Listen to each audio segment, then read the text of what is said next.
All right, we are now live on YouTube, so let's start our meeting. First thing we have is our opening motto. The healing social life is found when in the mirror of each human soul, the whole community finds its reflection, and when in the community, the virtue of each one is living. So I neglected to mention, we actually start with excitement sharing before we move on to approval of minutes and agenda. So if you feel called to share excitement, we would love to hear it. And I guess I'll go first since I have the mic. My excitement is I've skied the last 10 days in a row with my daughter, and it's been awesome. And my thighs are very sore, but it's just been so nice to be outside in the fresh air. And even though it's dark all the time, it still feels so wonderful. So that is my excitement.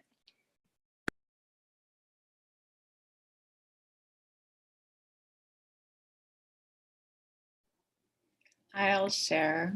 The Winterberry Winter Solstice Spiral is set up and available for you to use outside. Bring something to cover your flames though, because the barest little wind will blow them out. So come enjoy it though. It was really, really delightful to set up, and it'll be there for forever. So.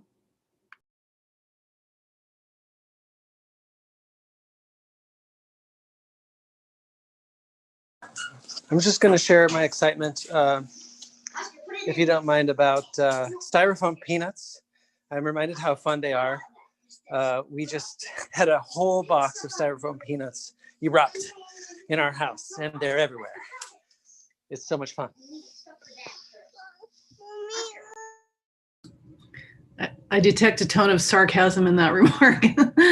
I'll just share that I've also been getting out in the fresh air a lot, and really enjoying just the condition of the snow, and been listening to some guided meditations on my iPhone as I've been outside, and I'm really enjoying even though it's a hunker down pandemic that we're in, I'm just enjoying the atmosphere right now. Even the darkness, I'm finding it kind of cozy and delightful. So thank you. I'm going to echo that and say that I am also enjoying the beauty of, I haven't been getting out like I would like to, but Christmas break's coming up. So, but it is so beautiful outside. And I was listening to one of my favorite winter albums by George Winston today. And if you get a chance, listen to it. It's so perfect for curling up, and it was music to work by for me, but it could be music to curl up on the couch and look out the window another time. Anyway, it's really beautiful.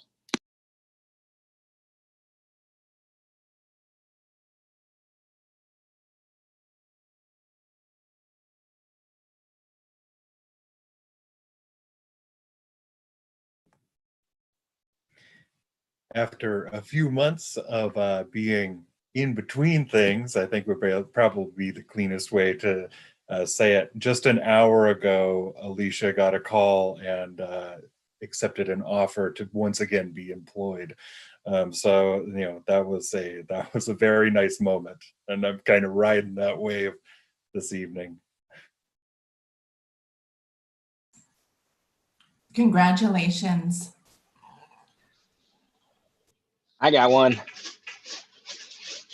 Our family's been getting real deep into nonviolent communication. We've got, I don't even know how many we've went through. They started to release all of Rosenberg's work on the podcast. So you can go through all his training segments that used to cost whatever, but they're all for free now. And it was like the Corona release. And I actually think it's labeled that too. So there's like maybe 50 or 60 hours of training for NVC, and that's been really just amazing, because like we've been so packed in close together that conflict is just abound, and it's been really great to have some tools to work through that differently than say like maybe the previous generations did. I don't know. My parents were really they kind of ruled over the house. It wasn't a co-thing, you know. So anyways, that's I'm really grateful for that, and it's really brought a lot more closeness than I ever thought I could actually have with not only my kids but my wife too. So.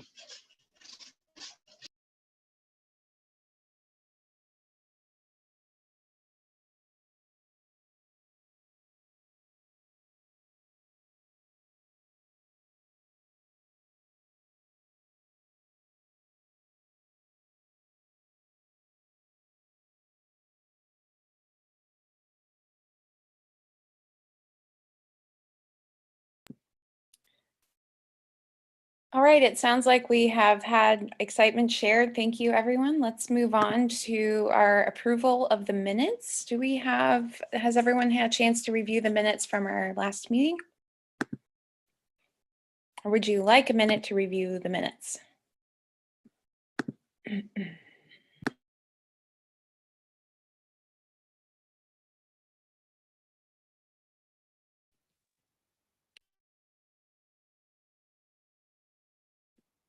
Would you like me to share the screen, Susanna, and show? Thank you, Molly. I was just digging through my email to find them, so that would be very helpful. Thank you.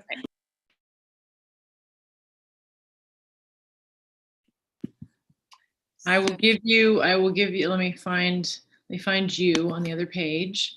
Where are you, Molly? Oh, there you are. And then I will give you co-host. There we are.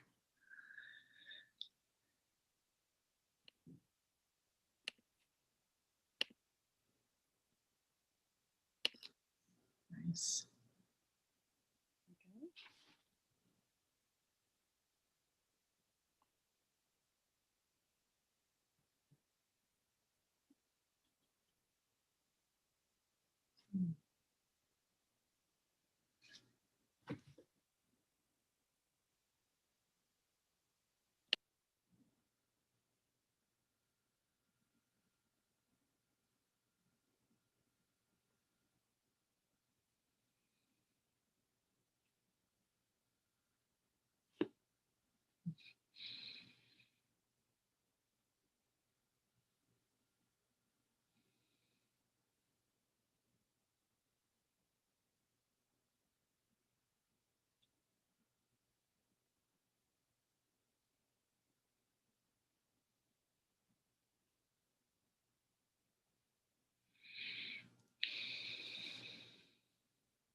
Did everyone get a chance to read all of that?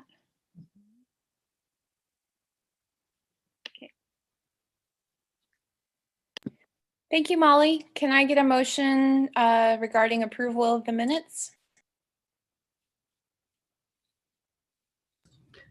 I'll move to approve minutes.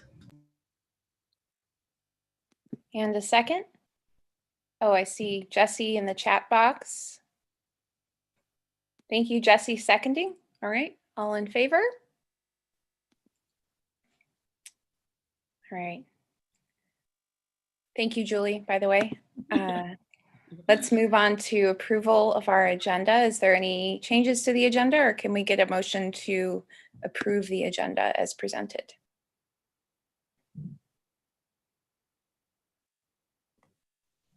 Motion to approve. Thank you, Peter. I have a second. Jesse had a second. All in favor? All right. Let's move on to community comments. Please note, this is the public's time to talk and the board's time to listen. Winterberry Charter Council does not hear complaints against students or personnel in public session. It is not the board's practice to engage in discussion or to answer questions during community comments. Commenters' names will be recorded in the minutes. Thank you. All right, take it away, folks.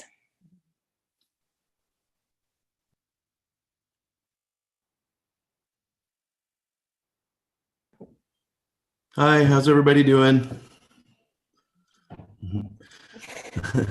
My name's Nicholas Perry. I'm the father of Ashlyn Perry, who is in Mr. Crawford's 5th grade class, and also Presley Perry, who is in Miss Glacer's 1st grade class.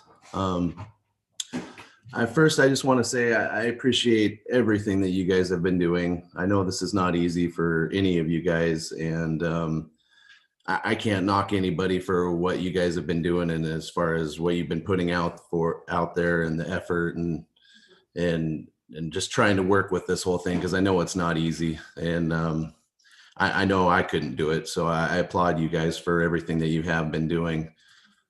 I am going to say I am excited to hear that I did listen to the meeting the other day for the ASD, and I personally, for one, am excited that Miss Bishop, the way that she was very motivated to get the schools back open.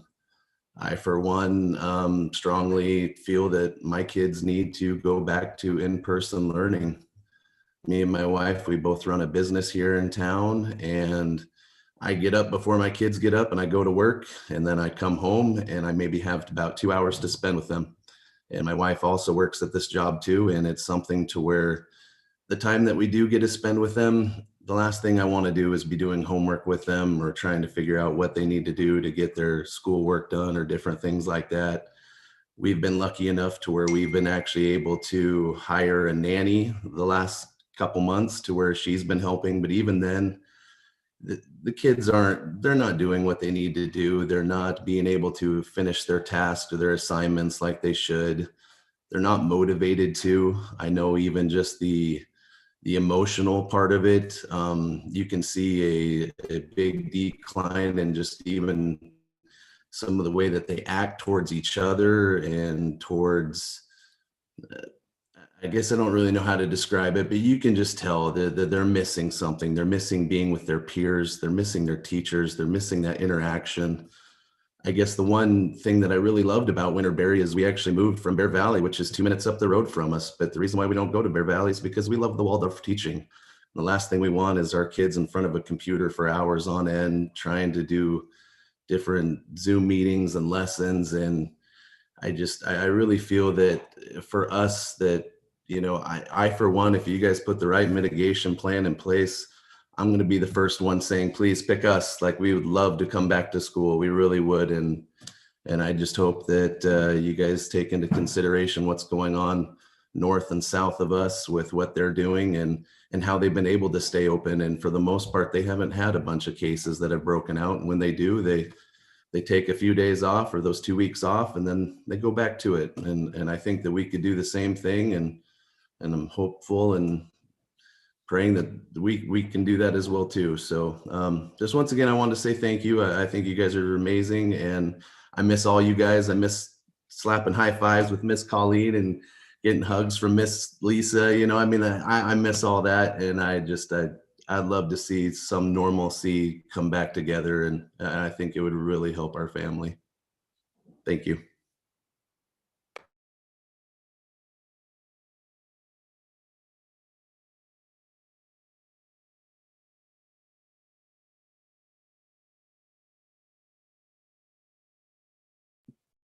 Thank you. Is there any more comment? My name's Ryan. I'm the father of Zipporah and Bo. I'm just going to mirror what's already been said, really. I'm here to just, I have the same opinion. Gratitude. You guys have been great. We've went through some crazy times, and I am beyond grateful for my connection with Colleen and Miss Julie. They have helped our family through some crazy times, and over the moon grateful. And for Miss Kim, it's just everybody who's been involved in our family has just been wonderful. I just can't say enough, but there's definitely a lot missing. The kids, it is very difficult for them to be around home. Kenzie and I own our own businesses. She works full time. We're in the tourist sector. I know this is personal, but this is kind of personal stuff, I guess. We're in the tourist sector. That's where we put all our chips, and it tanked. So kind of having a tanking business around and having just the stress of that, and really trying to make everything work, and the kids just being so worn to the nub with each other, and with school and the computers and just like the Waldorf education is, I'm totally just mirroring what was just said. I'm not sure if there's crosstalk allowed, and I'll keep it to a minimum, but totally 100% back what was just said and agree with it wholeheartedly.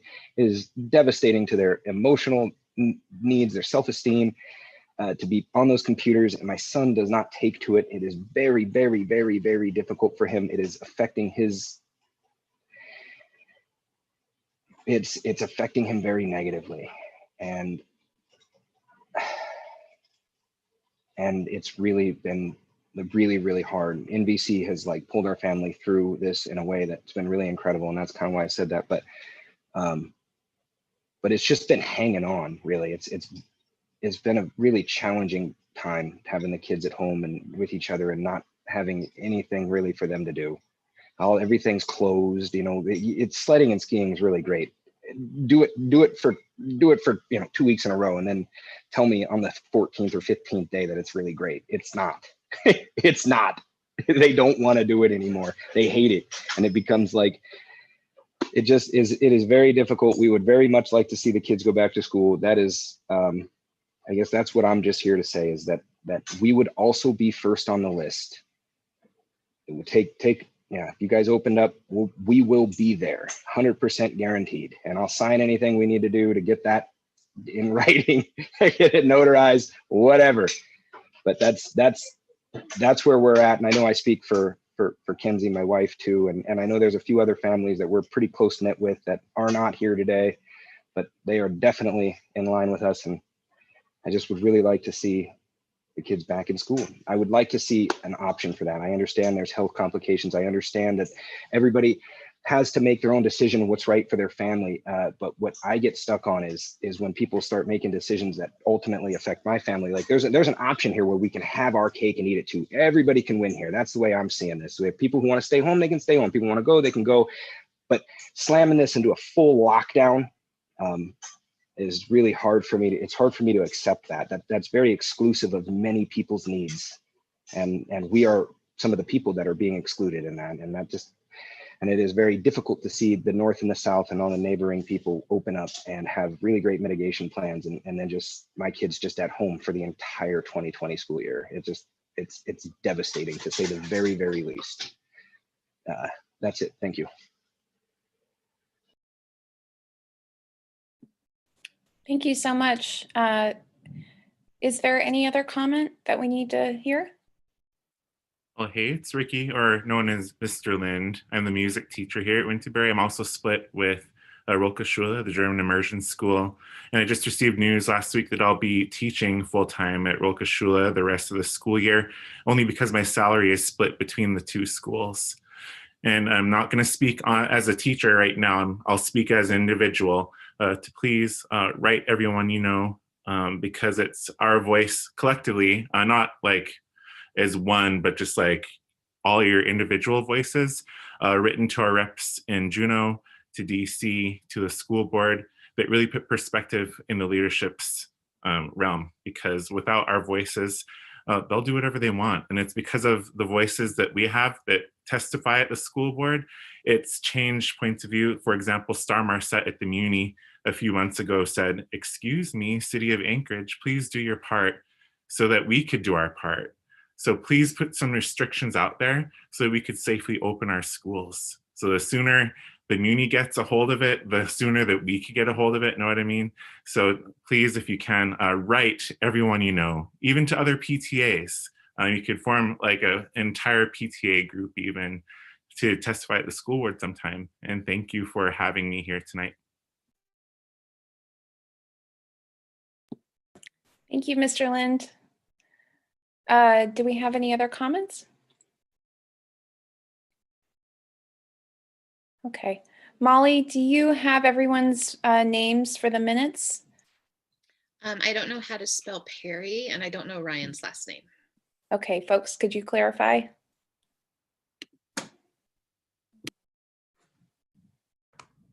Perry is Perry.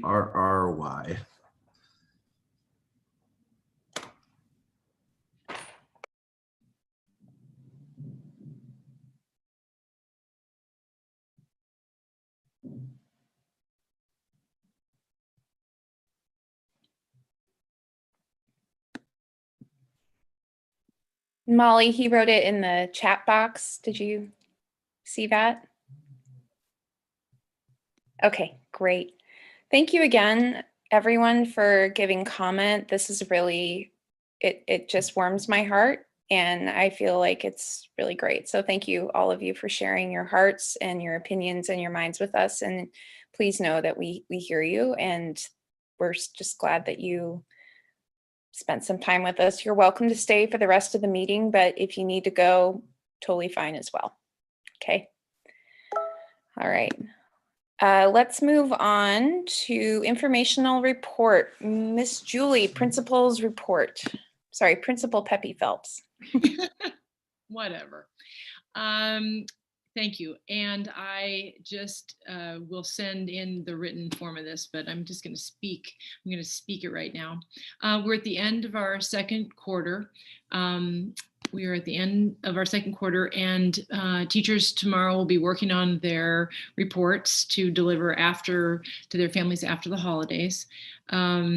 We had a good faculty meeting today,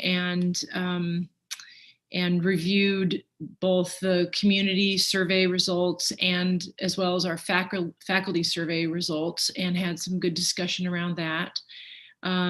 We continue to be a close and communicative faculty, which is very heartwarming for me, with a lot of good insight, and just everybody really wants the best in this situation, and it has been very difficult. And I'm extremely proud of our faculty and staff, which I've heard expressed here at this meeting and from parents ongoingly through the semester, of how they see the efforts of the teachers and the staff members, and they're really grateful for that.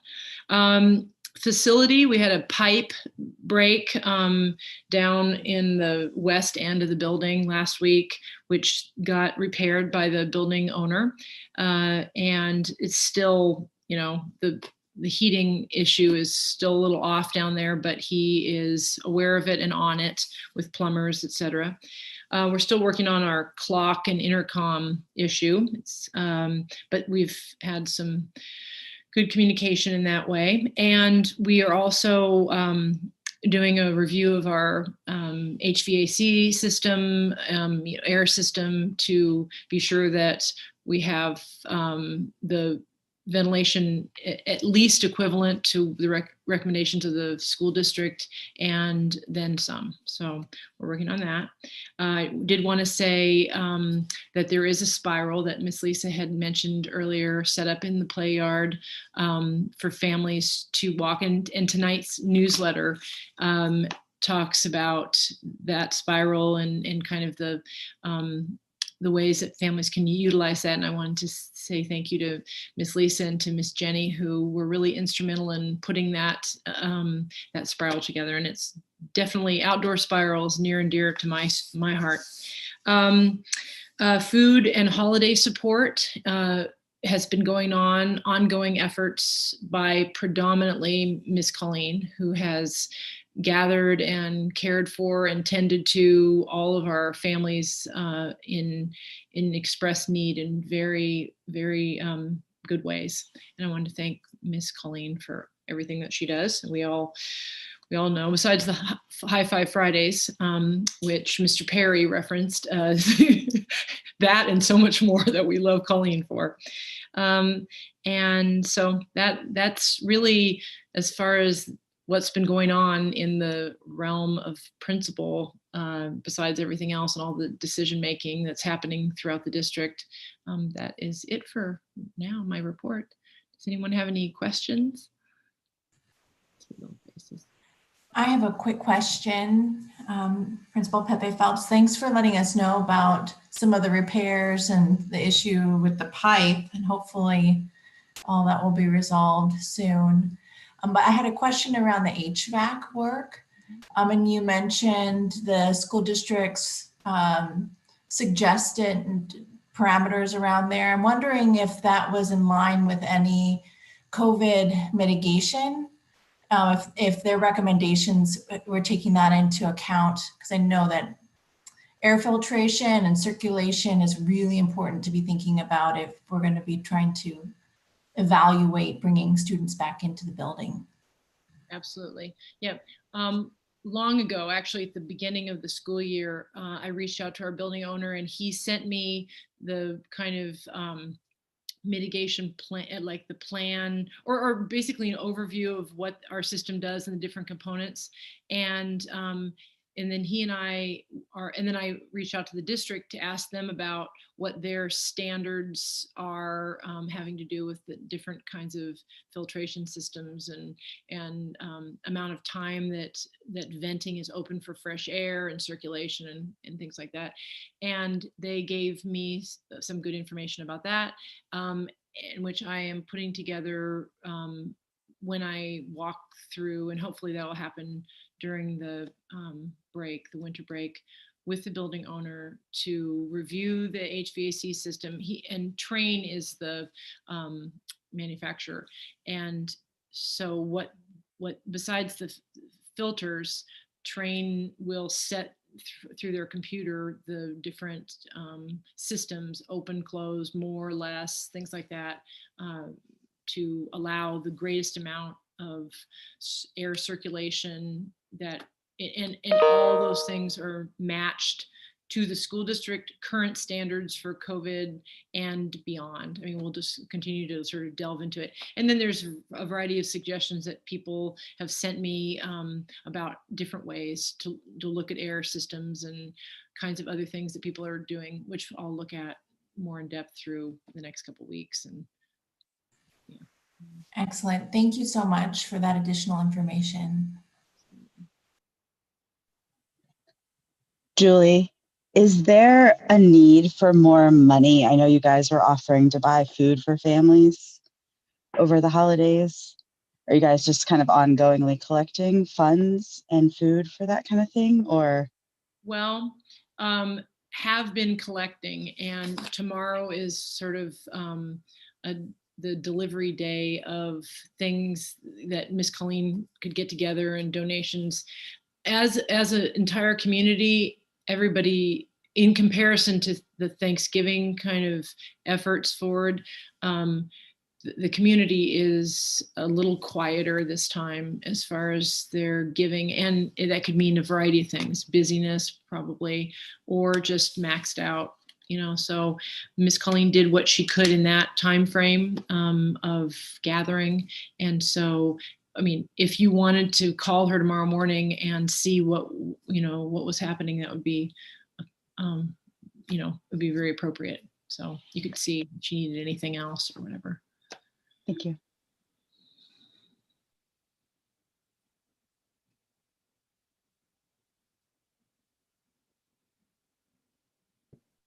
Miss Julie, I had a quick question about the burst pipe, which really seems like the least of our concerns right now. But I was just wondering, was that in the new edition? It was. It was at the end, at the end of the hall. And it was on the cold, in the cold snap, but it was, as bursted pipes oftentimes are, kind of the lead up to it. Maybe there was a heat issue in the back vestibule that we rarely use. Teachers will kind of come in and out, but since there's no students there, we don't have any time that we're actually standing in there kind of feeling the heat. But but the building owner, is taking full responsibility and care of that. So I really appreciate that. That's great. Those can really snowball into ridiculousness. So I'm glad. No pun intended. Yeah. All right. Are there any other questions for Principal Pepe Phelps before we move on?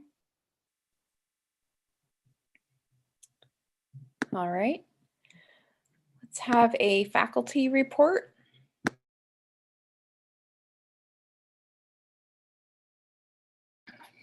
So there's a lot coming from faculty right now. Mostly it's a little bit like, we're done.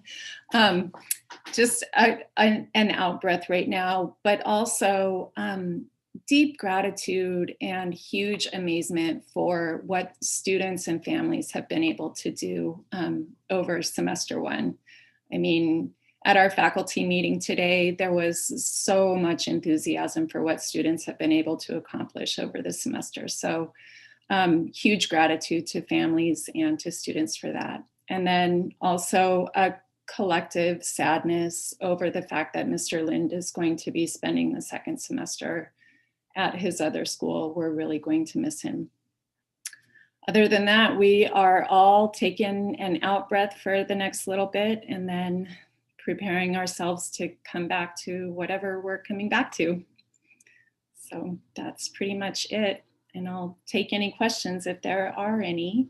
I see the whole Perry family there.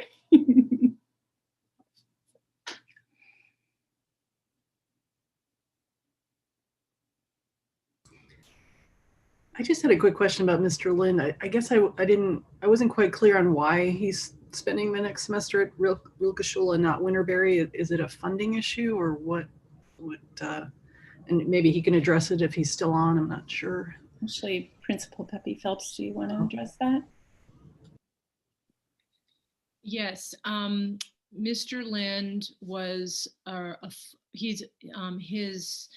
the breakdown that we have him versus Rokashula is we have him for 60% of the time, they have him for 40. And this semester they gave him to us essentially for as a full-time employee. And then in all fairness now, they will, and actually it won't exactly be, I need to continue to talk to the principal at Real Kashula. So because things are changing and moving fast and all that. So I will reach out back to the principal and talk to him about, because we did have one conversation a while ago about the possibility of that as an option, but now it sounds like it's, set in stone on that side of things. So I will reach out to him but in the spirit of doing the fair thing, we had Mr. Land, we had the privilege of having him for full-time this semester. So they're going to get him for more time next semester. I just want to interject quickly as a point of order. We're totally fine. I just want us to tread really lightly when talking about personnel changes, because that's just part of our things that we have to be careful of in these meetings. So everything's fine. Nothing untoward was said. I just want us all to keep that in mind. Thank you.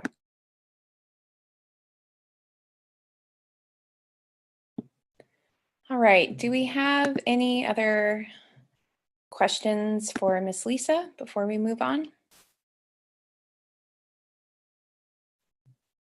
Okay. Jesse, do you have a WPG report for us? I do not have a report to share from WPG. I do not have new business to highlight. WPG did not meet. There was not pressing business that would call for a meeting. So the parent body will be coming back together in the new year. Having heard the recent news about the fact that we might be saying goodbye to Mr. Lind for this second semester, I do want to express and request for it to be in the minutes that on behalf of the parent body, we appreciate Mr. Lind and we appreciate all that he has contributed to our school this year. And we'll wait to hear more. Thank you. Thank you, Jesse. All right. Administrative committees, do we have a safety report?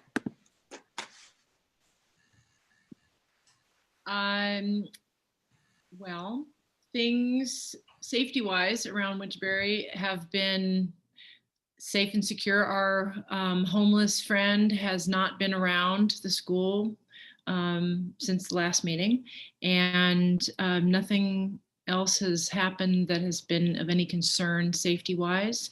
doors have been locked each night, and things are kind of quiet and safe. All is well. Thank you. How about outdoor play space?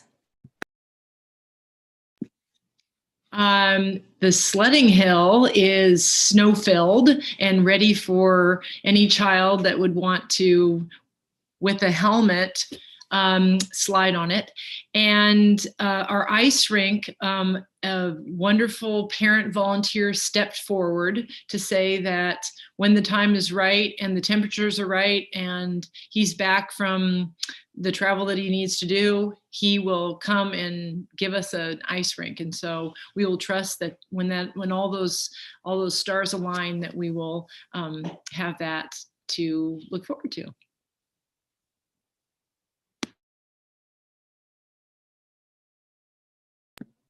That's great. January is generally quite chilly, so hopefully the stars align in January.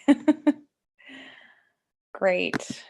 All right, let's move on. Jesse, do we have anything for legislative policy to report? Yes. The governor did release his budget proposal for FY22 last Friday. And I can share that there were no significant reductions made to the budget within Department of Education. Now, of course, there'll be ongoing discussions and decisions that will need to be made by the legislature. The legislature will be called into session next month on January 19th. But this is a good starting place, regardless of your opinion on the budget as a whole.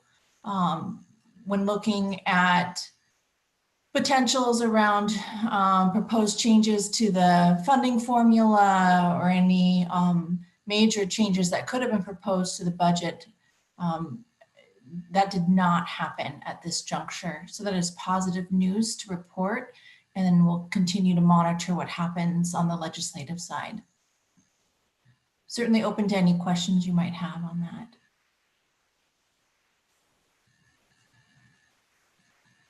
Okay, thank you. Thank you, Jesse. All right, moving on to budget. And we do have a budget approval business item. So Shayna, maybe we can brainstorm about how you'd like to, we can have the vote on the budget in our business, but if we want to have the budget report now, does that work? Yeah, I was thinking you probably want to do the budget now and then everybody can just think about it and then we can vote on it at the end. Perfect. Yeah, thank you. Yeah. Julie, would you be able to pull up the, thank you.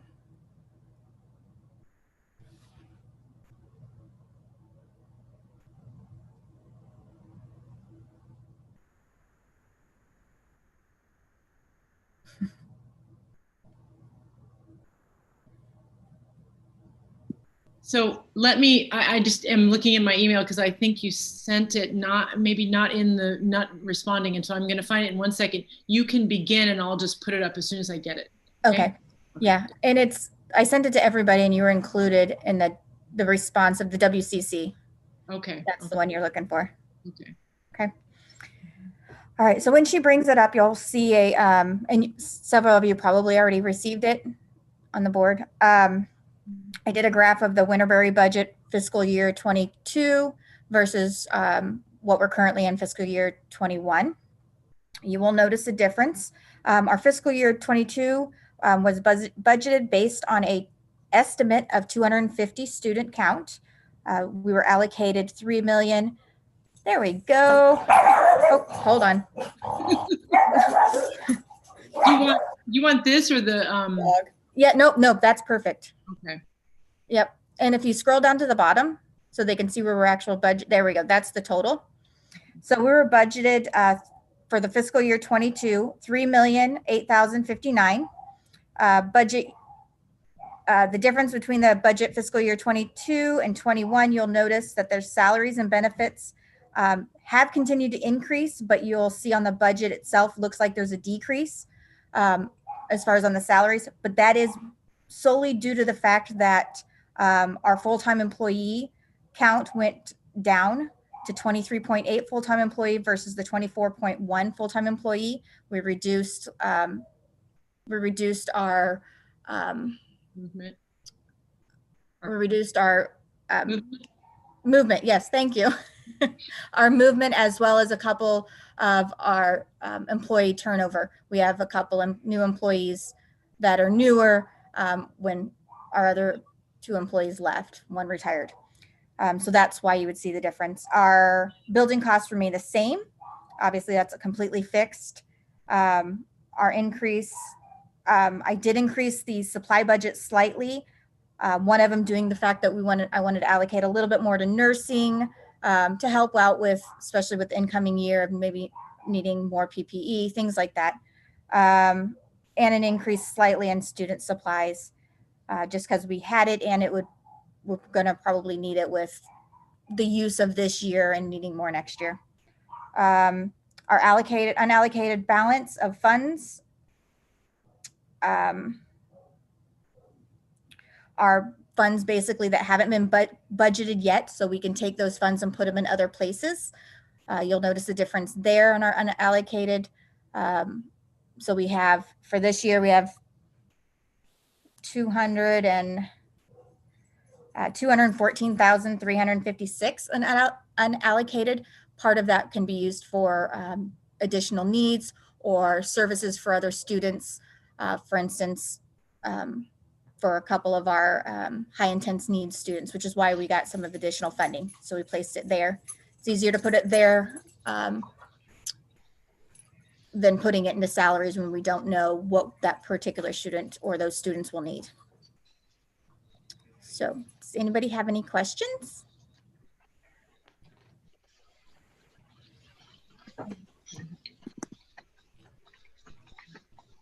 I had a quick question, as always, about supply fees. How are those looking right now? So we have discussed it on and off. I haven't looked at it. I haven't looked at it in a little while. I thought I addressed it, but there are some supply fees being paid. And I know Ms. Colleen has put it out in the past of those, for those students that can, please pay them. But obviously because of the constraint and the situation that we're all in, we're not pushing like we would normally do.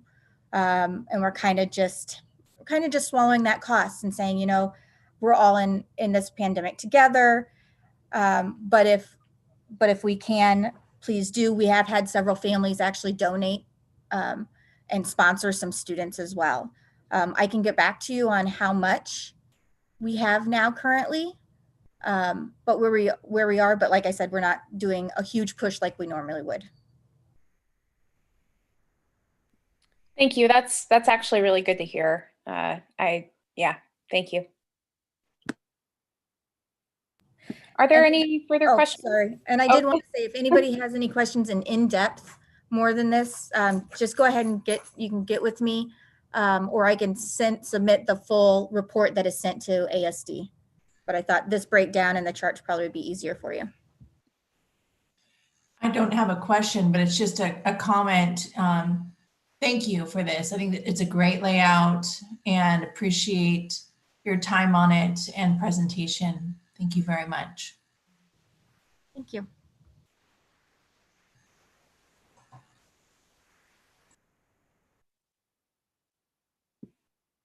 Great. Are there any other questions? All right, let's move on to grant committee. Peter, Alex, do you have anything to report?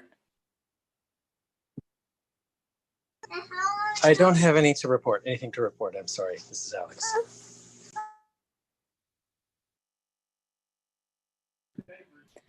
All right, great. Let's move on to election committee. So I put this on here because despite the insanity of this year, elections are coming up, and we need to form a committee in order to discuss how we're going to do this. Just as a refresher, in our bylaws, it stipulates it needs to be a parent member of the WCC a faculty member, and a a member of the greater Winterberry body who is not currently on the WCC. And the second sticky wicket, which we can hammer out in committee, is that our bylaws stipulate, I'm just going to pull them up really quickly, and fact, maybe Julie, I'll just share this so folks can read this along, because I feel like it's important to highlight. Just one moment. Here we go. All right, so if everyone's looking here in section 3, we can vote by absentee ballot. We can also vote in person, but we cannot vote via proxy, facsimile, email, or other methods of voting not expressly authorized above. If we wanted to change our bylaws, we would have to gather in person and publicly notice it. And so I'm bringing this up as what we're really needing in the committee is to come up with a way to run a accessible and secure and fair election for our coming. Obviously, we need people running for the election, and also that it has to meet these guidelines. And so that's just food for thought. My term will be ending in May because my son is going to be graduating from Winterberry. So I'm happy to serve on the committee because I am not up for re-election. But I don't know if as the chair, if I'm allowed to, and I couldn't determine that by reading the bylaws. So I would love to hear other people's thoughts on this.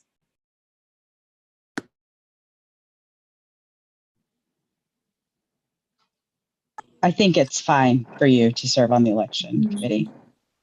Yeah. You seem pretty great to me. I think, and if it's silent in the bylaws, absolutely. And I have no concerns of conflict of interest or anything along those lines based upon what you've stated. Okay. Thank you for your willingness to serve on that committee. It turns out to be quite a bit of work. Yeah. Yeah, I may regret this, but all right. So then we just need a faculty member and a community member, not community in the community meaning the greater Winterberry community, not the greater Anchorage community. Just want to make that clear. Do you, maybe I'll send out an email to the faculty, but Miss Lisa, do you know anyone who would be, because it's such a easy, non-stress, chill time of year. It's a really great time to be asking this question. Susanna, if I can spend time with you, I would be happy to do it. So I'm happy to volunteer to do that. Thank you. I appreciate it. I'll reach out to you directly. Okay, great. Yeah. And we can work on, if anyone knows of someone in their class who maybe has a little extra time to devote to serving on the election committee. And if you know anyone who would like to be serving on the WCC, please be in touch with me. I'm also going to be thinking about that, but we're going to want to move on this pretty quickly so that we can run it in, traditionally we run it over Winter Fair. I don't think that's going to be happening this year. I can't speak to what the WPG has planned. However, that February timeline is when we usually have our elections. So we'll need to make sure that we can get this rolling pretty quickly so we can get statements out and bring people's awareness to it. So Susanna, I'm happy to bring it to the attention of WPG. I do plan to submit a short report in advance of the January meeting. So I can bring that up. But I'm wondering, do you have sort of a time in mind? Deadlines are helpful. Mm-hmm. I do not have a time in mind, but I am open to suggestion. I mean, I would imagine we would probably want to have a good sense by the second week of January at the latest. So that gives us like a month of having it out in the public eye. Great. Okay. So noted. Thank you. Okay. Megan? And then do we have a list out of what seats are up for election? I know it's in the bylaws at some point, but I did not have time to get that together, so okay. no, I don't. But I'm working on that. It's the even year, so that would be. Hold on. I know at some point my seat got lost. Like I went 3 years without that. I'm not sure if that got sorted or not. So school years beginning with even years are seats A, C, E, G, J, and L. I'll be the first to admit I can never remember what seat I am. So hopefully other people remember their seats. I have a spreadsheet with it on here, but I don't have it in front of me at the moment.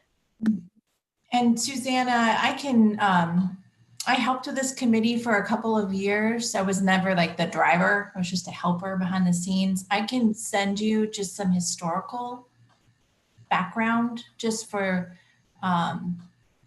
preparing the ballots, stuff like that, in case. That would be great. Thank you. I've been sort of on the periphery of this, but I think just having as much institutional knowledge as possible is really helpful. Thank you.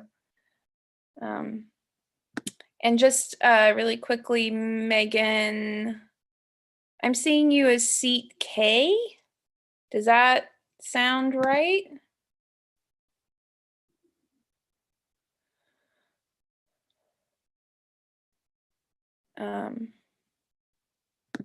Okay, well, we don't have to dig into this right now. So let's move on to our first item of business, which is the school reopening survey follow-up, so elegantly described in our agenda.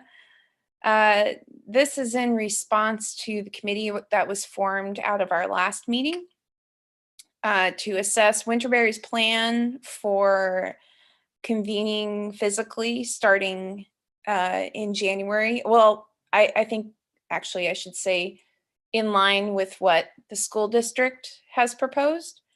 As a reminder, we cannot do anything that is less conservative than what the school district is proposing. We can do something that is more conservative. And so the reason we did this survey, I think this is the third time we've had community surveys, is to see how everyone's doing and what the school needs. So as before, I think it's important that everyone, all WCC members, share their opinions on this about what we should do moving forward. I think it's important to note that our role as the board is, we're one of the three bodies of the school. This is hard to articulate in a live, but I think we're all aware of the responsibility that we have to our school community, and we need to hold our principal, our faculty, our staff, and our families and weigh that and make that vote. And I know that everyone here is cognizant of that. So thank you for sharing your thoughts. And my hope would be that we can reach a school reopening decision tonight. And it may be that once again, we'll make a decision and the school district will come out with new information and we'll have to adjust yet again. But all we can do is with the information that we have tonight. So that's what we're going to work on. And I'd like everyone to have a chance to share before we move on to voting on this. So please share your thoughts. I think we all want to hear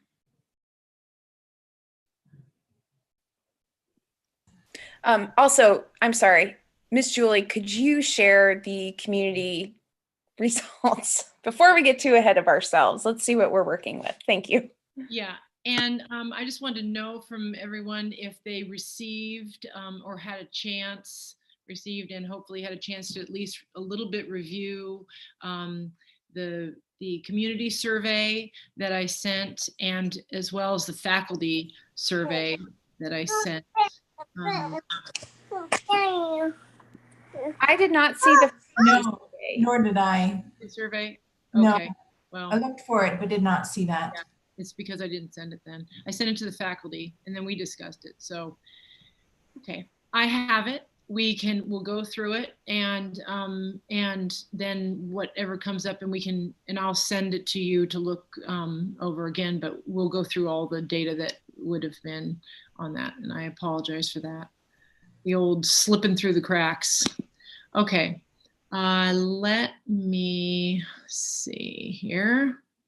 Let me see. Okay, does everybody see my screen that says Winterberry Community Survey? Yes, yes, thank you. Okay, so we're going to go past this. It's just the email addresses of families so that I could be back in touch if anybody needed to. So I'm just going to read this through, and we'll just organically see what happens. If we want to go one by one, that's appropriate, and then we'll go from there. Next quarter, the Anchorage School District may start bringing students back to the classroom for face-to-face instruction. As a charter school, we may have some flexibility regarding when and how students return to the classroom. In an effort to gauge the comfort level of our school community, Winterberry administration, faculty, staff, and governance board would like to know how our Winterberry families are feeling about schooling options at this time. Thank you for completing this survey. Please complete it no later than Friday, 11/12/2020 at 6 p.m. First question, what is your comfort level with your student returning to the classroom with current ASD safety protocols in place, mask, distancing, hand washing, sanitizing, facility sanitizing? So here is our results with this. Comfortable would come back if offered, 44.27%. There was 131 people that responded to the survey, which, you know, I didn't specifically say one response per family, so it may represent 2 parents responding, but in a school of approximately 250 students, it's a pretty good, and could be a pretty good result, or a section or cross section of what people are wanting. So comfortable would come back if offered, 44.27. Uncomfortable will not come back, 34.35, and then undecided. And so I am not going to share publicly the responses, because those I will, I'll send them to the WCC, and our faculty reviewed them, and I've been reviewing them. But just to say that in those responses, with the undecided, there were mostly explanations of levels of discomfort. So, kind of a variation on why and how. So it gives a little bit of a sense, just keeping an eye on what people's feelings are. The undecided have a good amount of discomfort in them. In what grade or program is your child or children? Check all that apply. So we've got a pretty good representation. If we look down at the numbers of, well, not the hybrid program, but in the numbers through the grades, there's a pretty good representation of every class, because, approximately 28 students in grades 1 through 8, give or take, less in 7 and 8, and 22 in kindergarten. How satisfied have you been with virtual learning this semester? Satisfied 57.25%, unsatisfied 11.45, and undecided. Again, the undecided had a lot of appreciation for the teachers and things like that. They were mostly explaining the fact that virtual education is not they wouldn't like it even if it was the best that they could have. So they were kind of giving a sense of that. To what degree is your family encountering hardship with virtual learning in general? So little to none, moderate, significant. Little to none, 38.93, moderate, 37.4, significant, 16.79, overwhelming, 6.87. You know, my newly acquired skill that I'm still not great at is designing surveys. And this star rating, whereas I thought it would be kind of nice to mix it up a little bit beyond the multiple choice, I don't know that the star rating was really the most effective way to survey. But I mean, it gave us some information, but it's a little strange. Please rate the level of economic hardship encountered during virtual learning. Little to none, 71.76%, moderate, 19.08, significant, 3.82, overwhelming, 5.34. And again, you can see underneath those numbers, which maybe get them a little larger, the amount, the people that responded and how many numbers of people responded. Please rate the level of academic hardship encountered during virtual learning. Little to none, 38.17, moderate, 38.17, significant, 16.79, overwhelming, 6.87. Please rate the level of social emotional hardship encountered during virtual learning. Little to none, 16.3, moderate, 39.69, significant, 29.1, overwhelming, 15.27.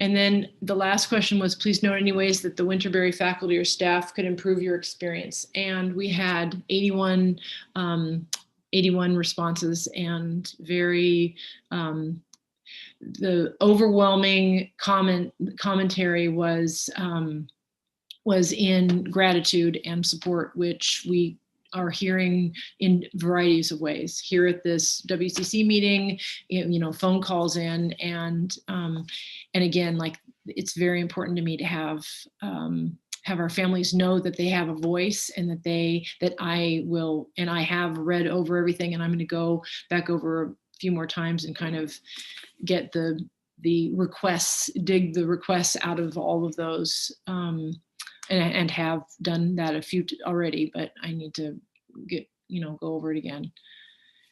So anyhow, that is the community survey. Does anyone have any comments? Would they like me to go back over or them see any of the questions or the ratings or anything?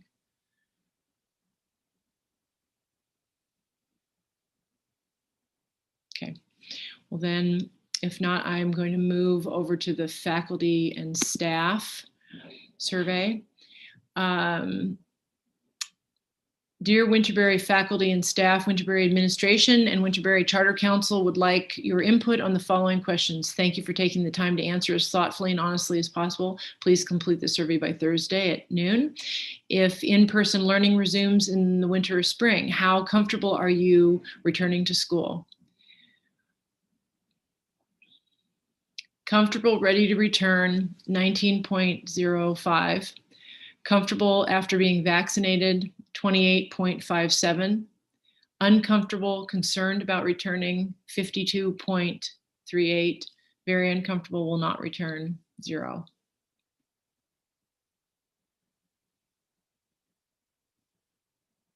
Take a little extra time since I didn't get it to you beforehand.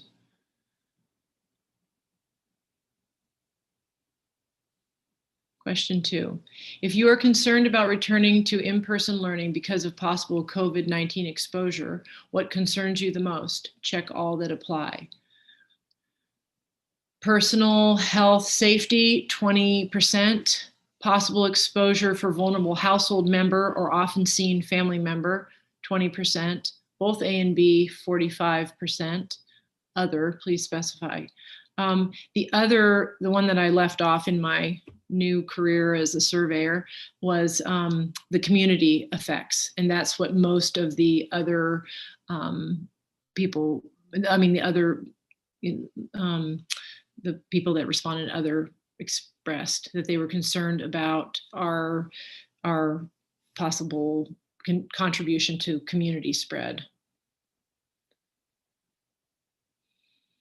If in-person learning resumes in the winter and spring, how concerned are you about being provided or having access to personal protective equipment, PPE, for classrooms? Not concerned, 25%, somewhat concerned, 55%, very concerned, 20%. I went over this with my with our faculty and staff today, because I was wondering what, again, like what their concerns were, what kinds of concerns, and they have concerns, which are obviously valid, about how we can,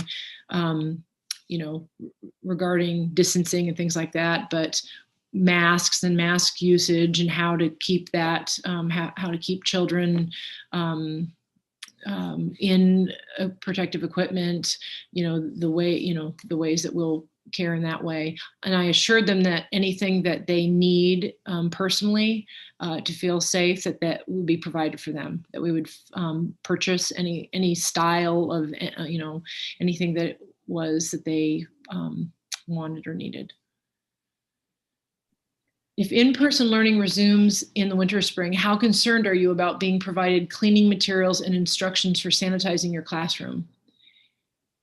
Not concerned, 23.81%, somewhat concerned, 14.29%, very concerned, 19.5%, and then comments about the cleaning processes. And we talked about this question also, and I said that I have not gone into detail with them as a staff about cleaning their rooms, about procedures, about the cleaning, the things that they'll be cleaning with, et cetera, because those kinds of things I have been collecting information on, collecting YouTube videos on.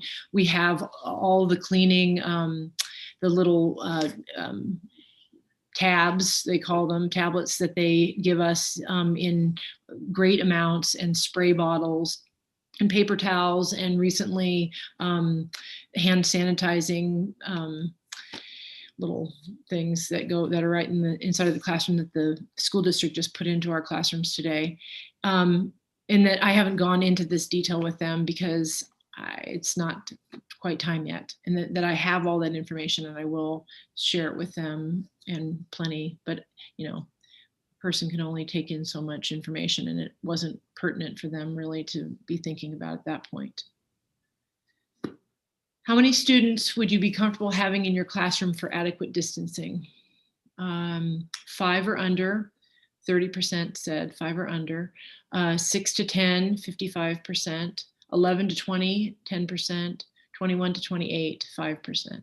So in a kind of in the middle, first through 6th grade, there are 28 students in that classroom. So just to get an idea, keep that in your mind as far as the comfort level.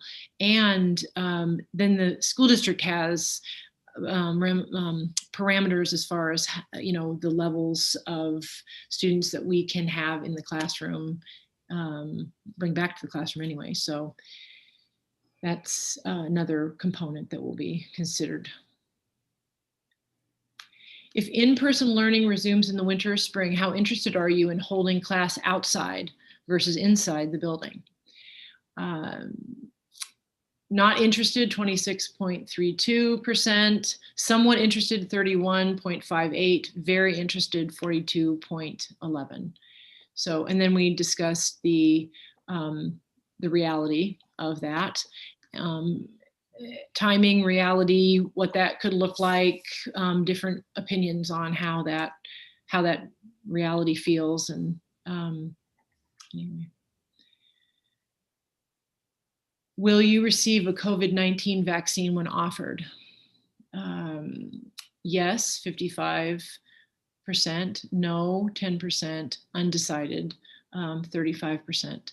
And again, as we can imagine, undecided, the responses have to do with, you know, undecided comfort levels, wondering what that looks like, maybe a little bit more information about vaccines, how it's affecting people, etc. If you were COVID-19 vaccinated, how comfortable would you be returning to in-person learning? 40% said comfortable, 20% said not comfortable, and 40% said undecided. Again, it's the many things depend on the answer, them answering this question one way or another. So they just expressed those levels of undecidedness. Please indicate your level of agreement with the following statements. Winterberry's administration has provided the support I need personally and professionally. Strongly agree 52.38%, agree 47.62%. And I told them that this question, the answer to this question made me feel like, okay, good. As long as I feel that everybody feels that they are provided support from me and they have a voice, etc., but mainly that they're being heard and that I'm supporting their needs professionally and personally, then I feel like I'm doing my job at some level. I trust the messaging from the district about their response to COVID-19. Strongly agree, 0. Agree, 19.5. Neither agree nor disagree, 14.29. Disagree, 38.10. Strongly disagree, 28.57.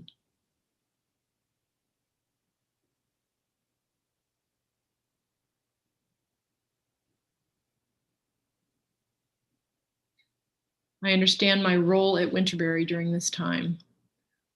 Strongly agree, 38.10. Agree, 52.38. Neither agree nor disagree.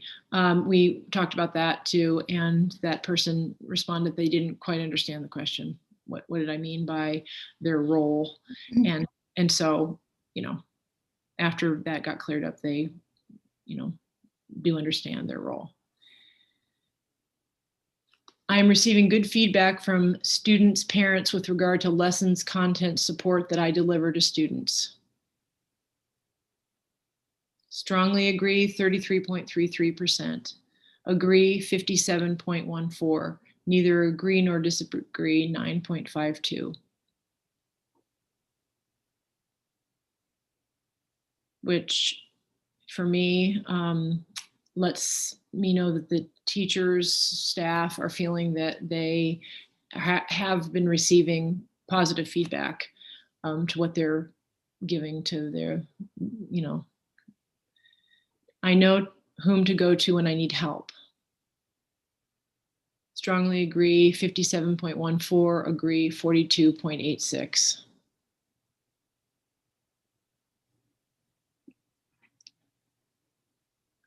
I feel that my voice is heard and respected at Winterberry.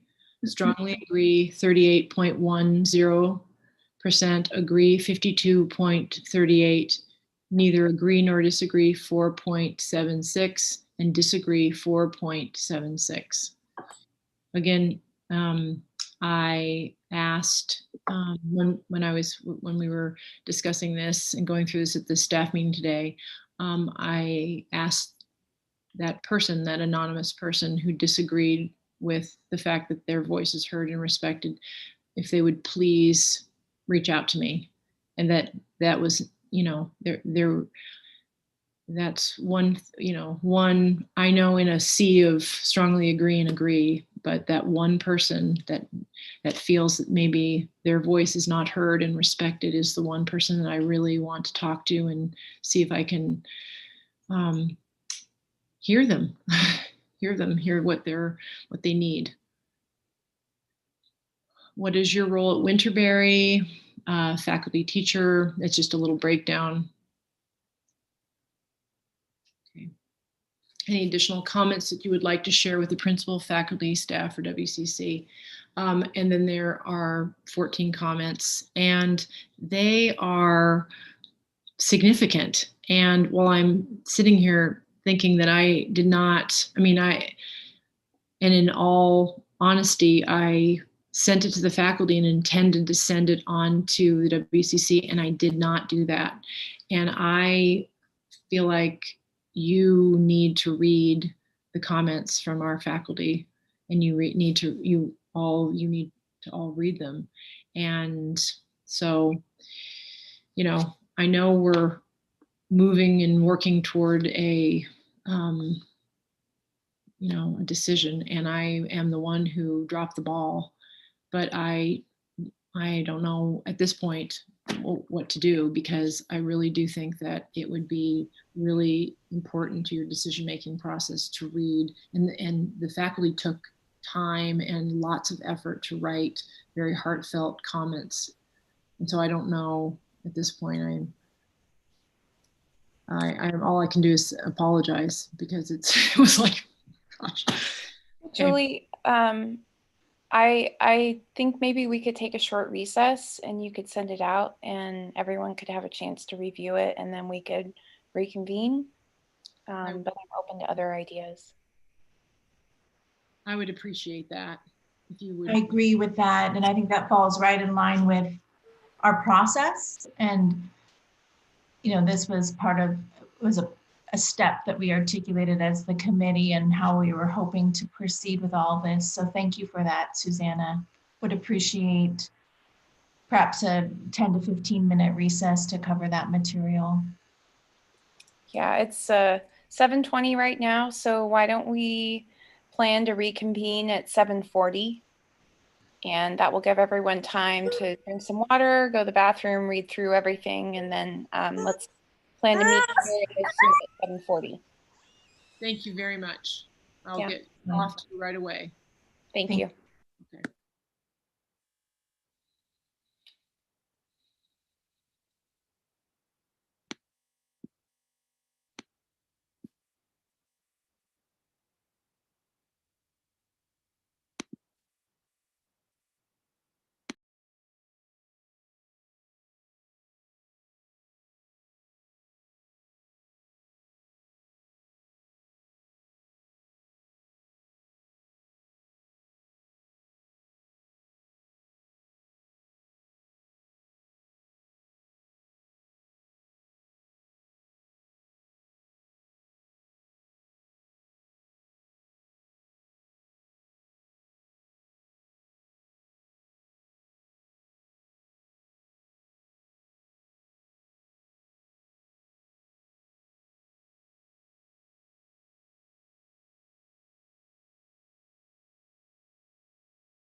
don't know who can hear me, but I just sent, I sent it by email, and just when you're going through it, there on some of the questions that ask for a response, it says responses in blue. So just click on that and you can pull down the responses that are embedded in the answers of the question, or the tallies.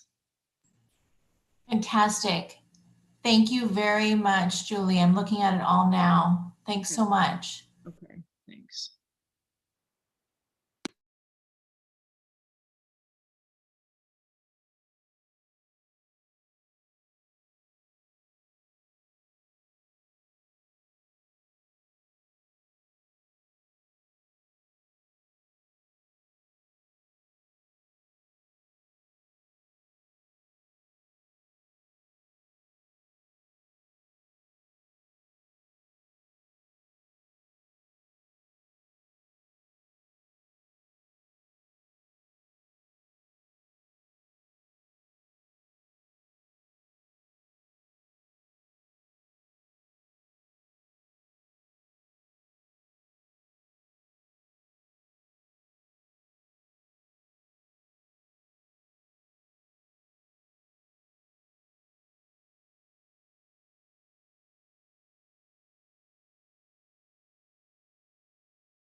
Hello, this is Alex. Is there anyone on the line? I'm here. Oh, hey, thank you. I see about 16 questions and answers. Am I looking at in the right place? Let's see. Just want to make sure I 16.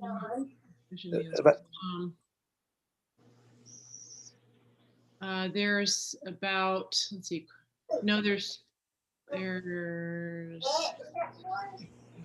I'm counting them. Oh, right there. Yeah, there you go. Yes, you are. Okay, good. I just wanted to make sure I read all the comments, and they are helpful. So yeah, thank you. Right. And then remember, Alex, they're embedded in the answers along the way too. So. Yes, I think I understand that. Okay. Yes. Okay, thank you. Okay. Those good. Oh, by the way, that poll is great. That's. Thank you.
Hi, folks. Just a quick time check. It's 7:41. So if you need a few more minutes, maybe wrap things up. But when you're ready, please come back and we'll restart our meeting here.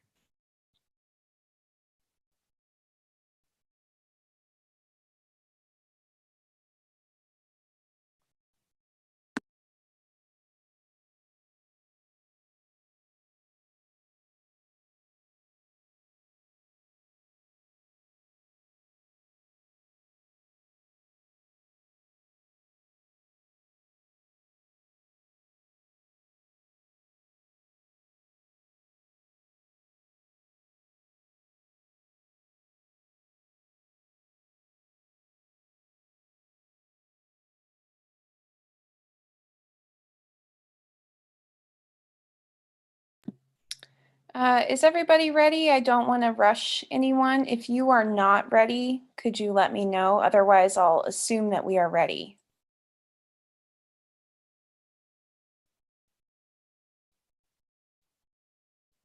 Okay. All right. Thank you. Thanks for the feedback. All right, let's proceed now that we've had time to read that. Principal Pepe Phelps, thank you for sending that out. That was indeed, I think, important for all of us to listen to and to read. So as I was saying before, this is a discussion about, well, we can determine that motion if we get to it, but based on the community survey on the possibility of Winterberry returning to in-person learning in line with the school district's plan, starting at the start of the new year. So I'd like to hear everyone's thoughts on this, and then I'd like to have a motion to vote on this. So any WCC members that would like to share, I'd like to hear it.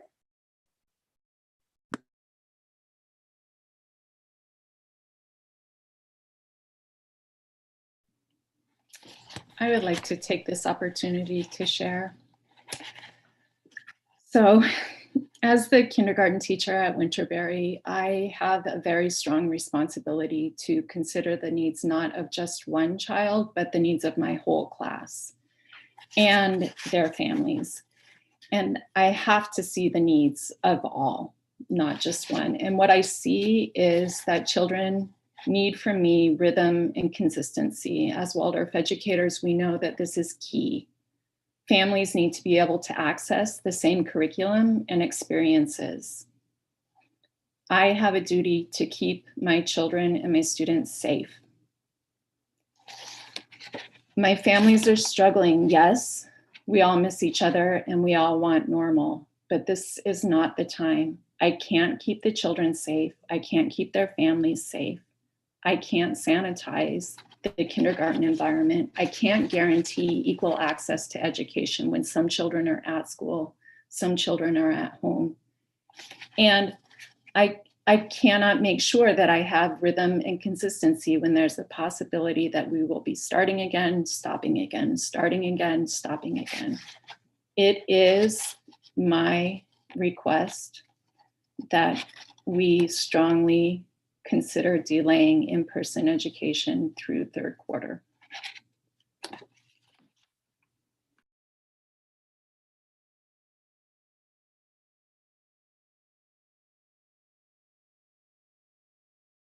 Thank you, Miss Lisa. This is embarrassing to ask. This is Alex. Ms. Lisa, did you say at the end that we strongly consider reopening through third quarter? Delaying in-person Delaying. education. Thank you. That we stay remote through the Yeah, it didn't jive with what I heard you say prior to that one. Okay. Thank you. You're welcome. Thank you.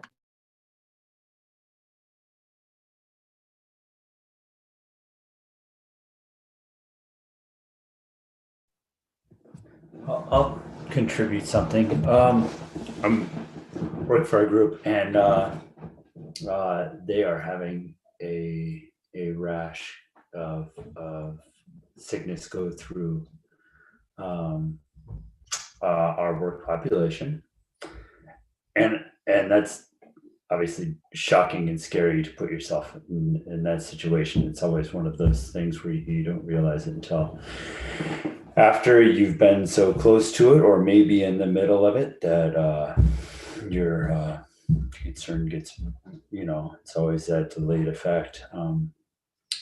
I also think so I'm probably a bit cautious right now in my feelings, and that's reflected of it, but it's what I'm trying to say today. I would throw out one more thing that is kind of scary. I mean, I work with adults, and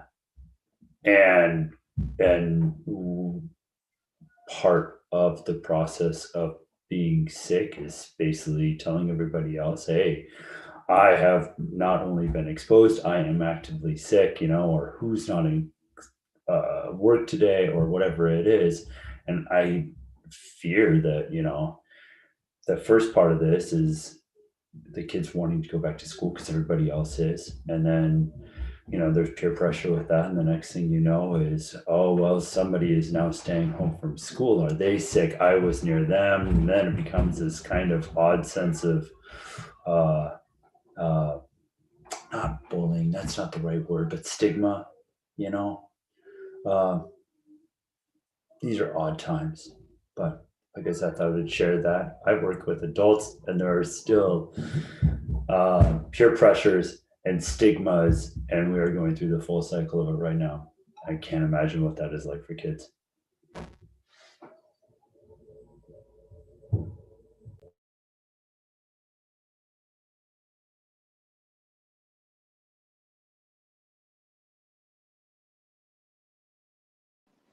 This is Sue, and I'm just wanting to clarify, before when we thought we were coming back in January, are we talking about still doing virtual in the morning and coming back for afternoon, or are we talking about adopting K to second and then third to eighth, or are we throwing it all out there and saying, let's see what sticks?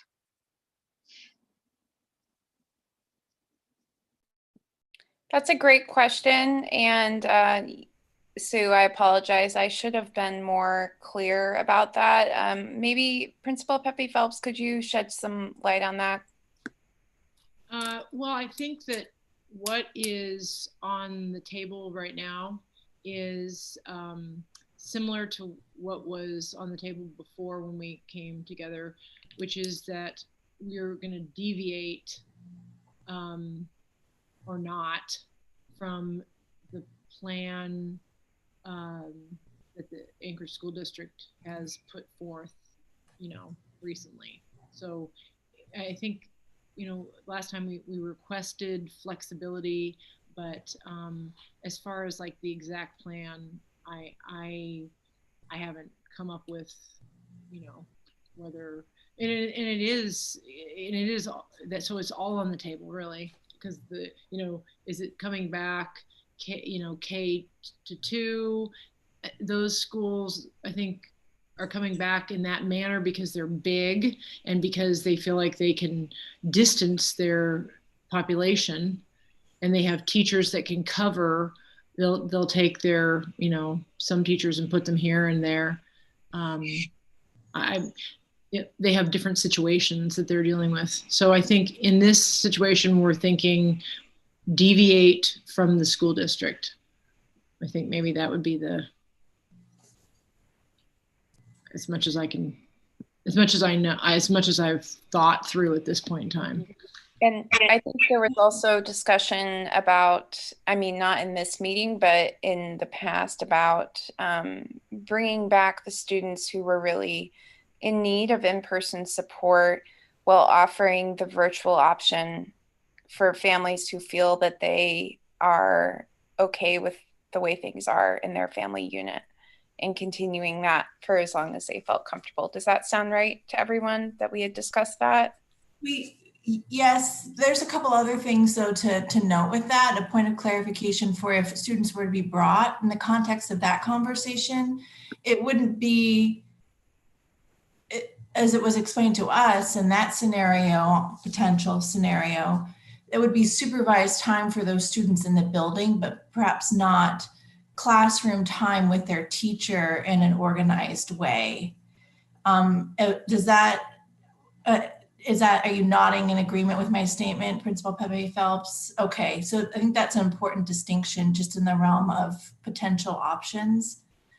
I also want to jog everyone's memory just to the fact that we talked about this and this whole process, and why we're at this point right now was to once again want to have a firm understanding of where our community is at right now, a reflection of what Ms. Pepe Phelps just reviewed.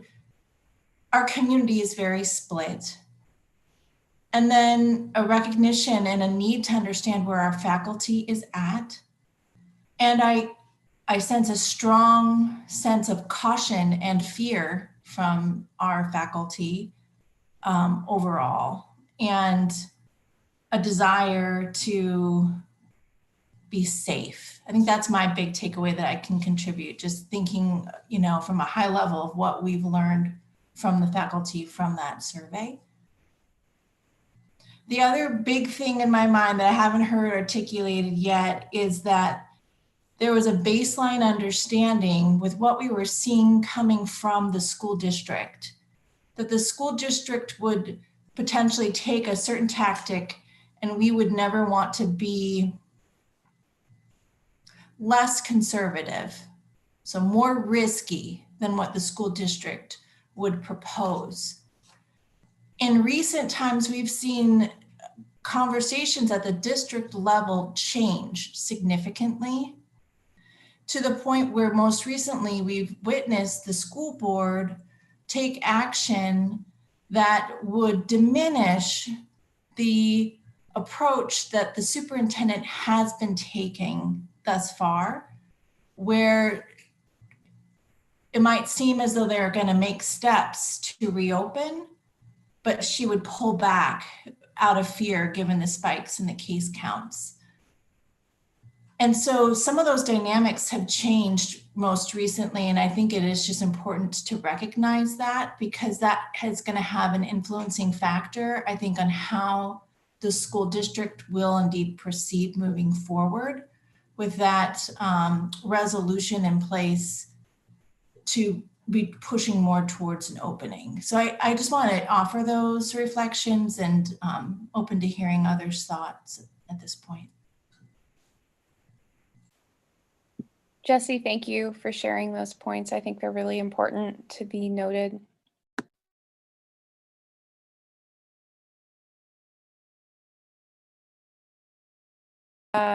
Do we have more thoughts? Do we have other things? I'd love to hear other opinions on this.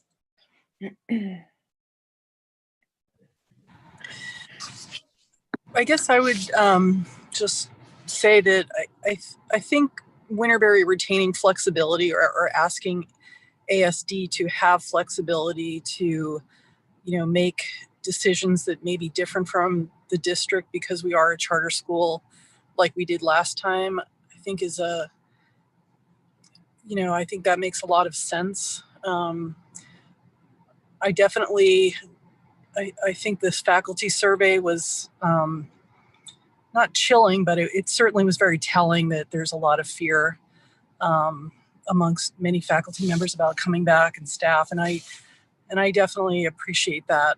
I guess as a parent, I'm starting to see increased strain and social emotional fallout from this, you know, virtual learning and the lack of in-person teaching. And that's through no fault of the teachers at all. They're doing an amazing job, and the school's doing an amazing job. But it's, I mean, when I heard those two parents speak at the beginning of this meeting, you know, it really resonated with me, because in a lot of ways I feel the same. Like I would love to see my kids back in school at this point, because I feel like this is really taking its toll, you know, on them, on our family. And I'm sure that there's many other families in a similar situation. But I also respect the desire of many people to continue with virtual learning because of the safety that it affords and the lowering of the risk of exposure. So I feel like we're at a really difficult juncture. I think the idea of opening the school to children that really need some kind of alternative to staying at home. I mean, maybe, as Jesse just mentioned, it's not the actual teachers who are coming in and providing lessons, but it's like a safe space, or, as safe as we can be, I guess, during these times. But, a place where children could, see other adults besides their parents and caregivers, and just have like a physical connection to the school somehow. I'm starting to feel more and more that could be beneficial to many families. So those are my thoughts at the current time.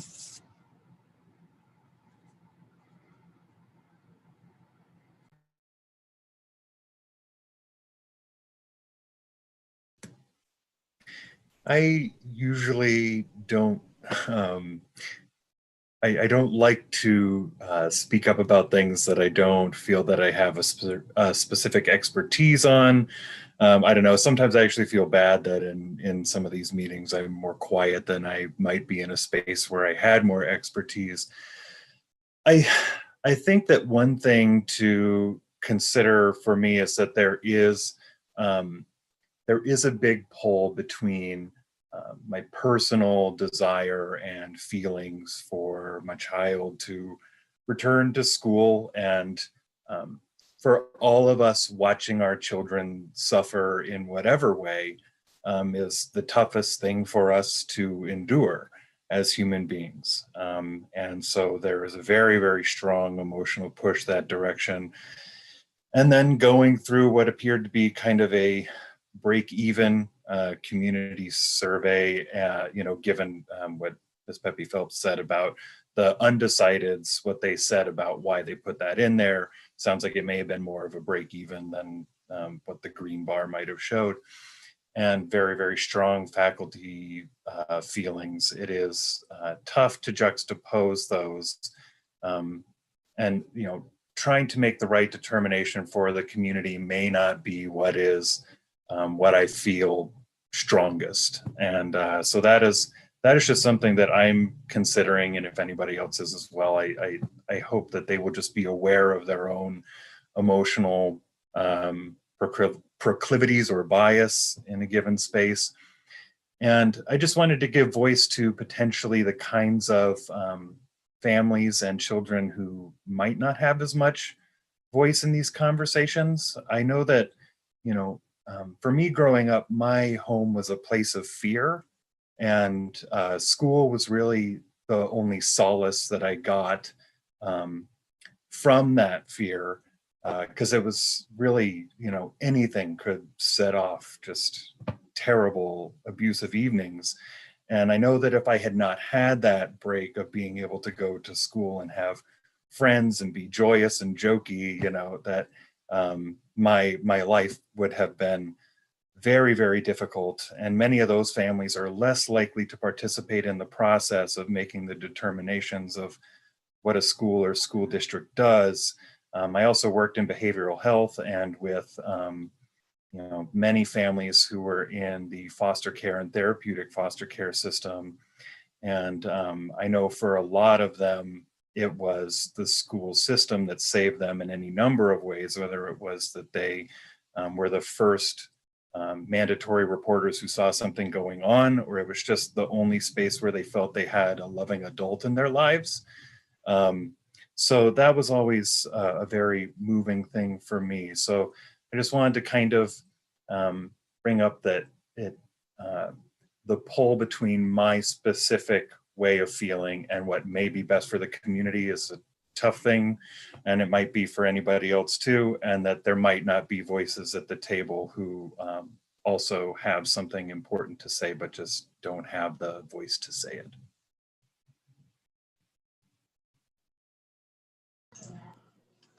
Peter, I really want to thank you for that. Because it really resonates with what I was going to be talking about. So I really appreciate you sharing that with the board.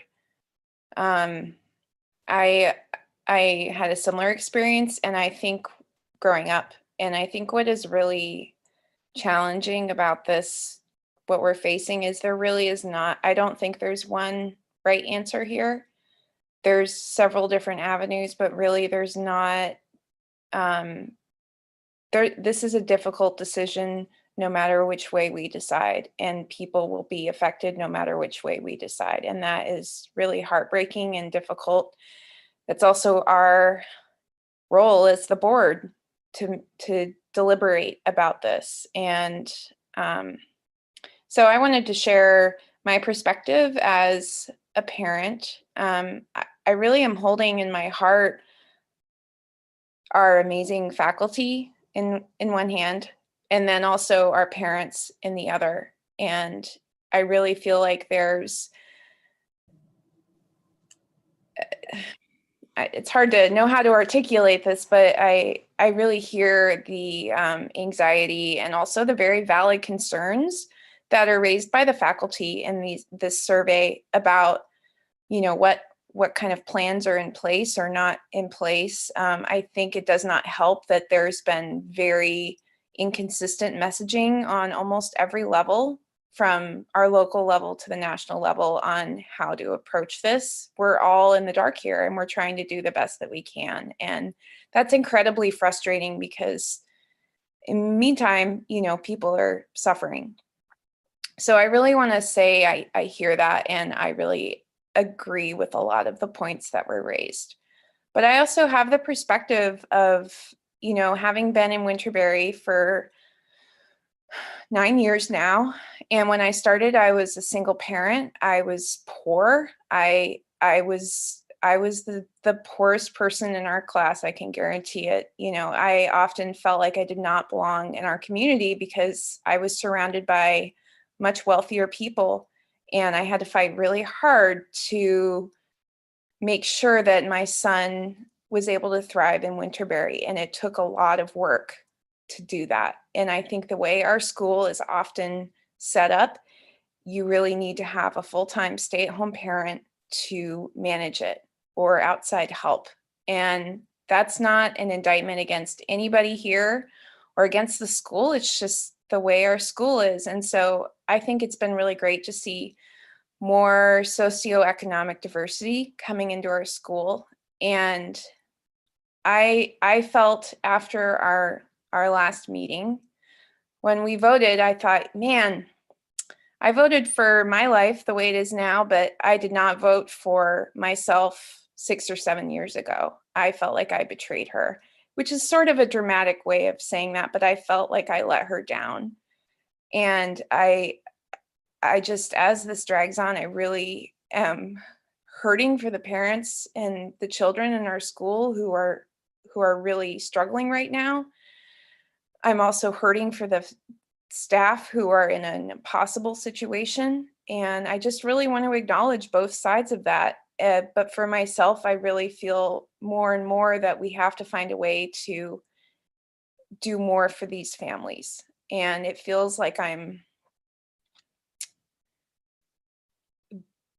betraying or letting down the faculty at Winterberry by saying that. And but I also have to, that's where I'm coming from. That's my perspective. So thank you for hearing me, and I'd love to hear what other folks have to say.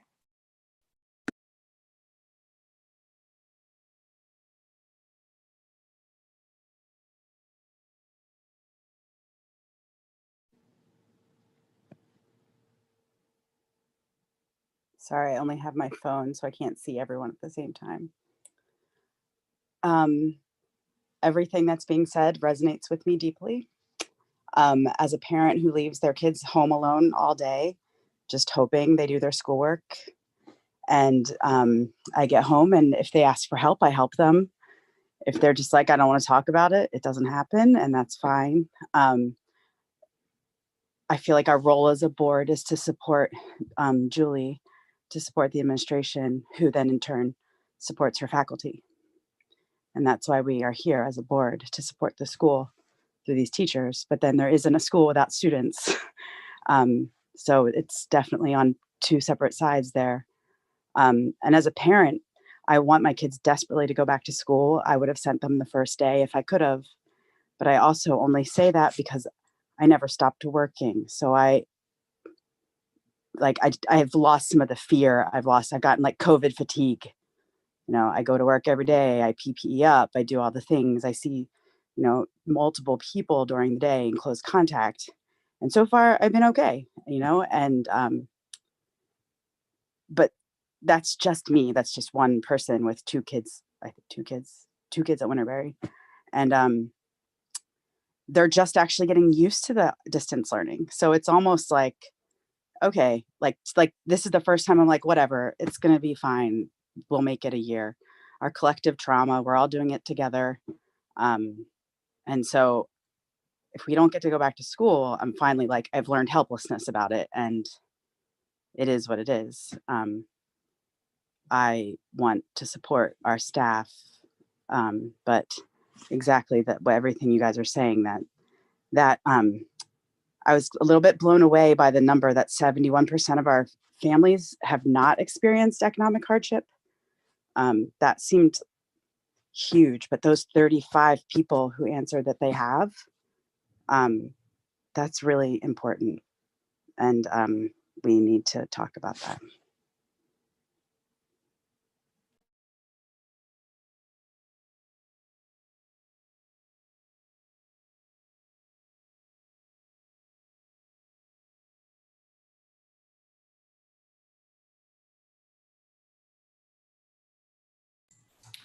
So I talked earlier, but really was kind of repeating things or more like environmental stuff. I can just share some other additional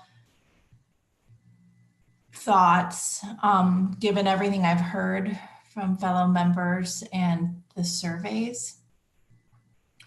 Paula mentioned this too. And it's sort of what we can do, like what are the possibilities, and maybe that might help moving towards some sort of a decision today. So we were hoping that this information could support another renewed request to the school district around additional flexibilities and the opportunity for us to come up with some type of a plan. And so I still feel like that's a viable step, and we could still have some additional conversations about what those opportunities could look like for our school. And that then, in my mind, leads to a lot of concerns that were articulated within the survey that are concerns I have on my mind, you know, as I've been looking at health policy related to this pandemic since it struck, like PPE supplies, mitigation, making sure people are trained, making sure that if we were to move into any scenario, so let's take out all the vernacular, but any scenario where we would have students face-to-face in some capacity, some number in a classroom with our faculty, you know, what would it take to be ready for that? And what's the timeline? So sort of just working backwards and figuring out what's the capacity? How much is that going to cost? As I recall, the school district is not going to provide supplies for our school. I think maybe I heard one tranche of materials, but then after that tranche, it's on Winterberry's community to provide it. But I mean, that's sort of how I'm thinking about the framework at this point for this body. But the big question is, do we still want to seek those flexibilities? And based upon what we've heard, what are some plausible opportunities that we would feel or viable to be exploring with the district.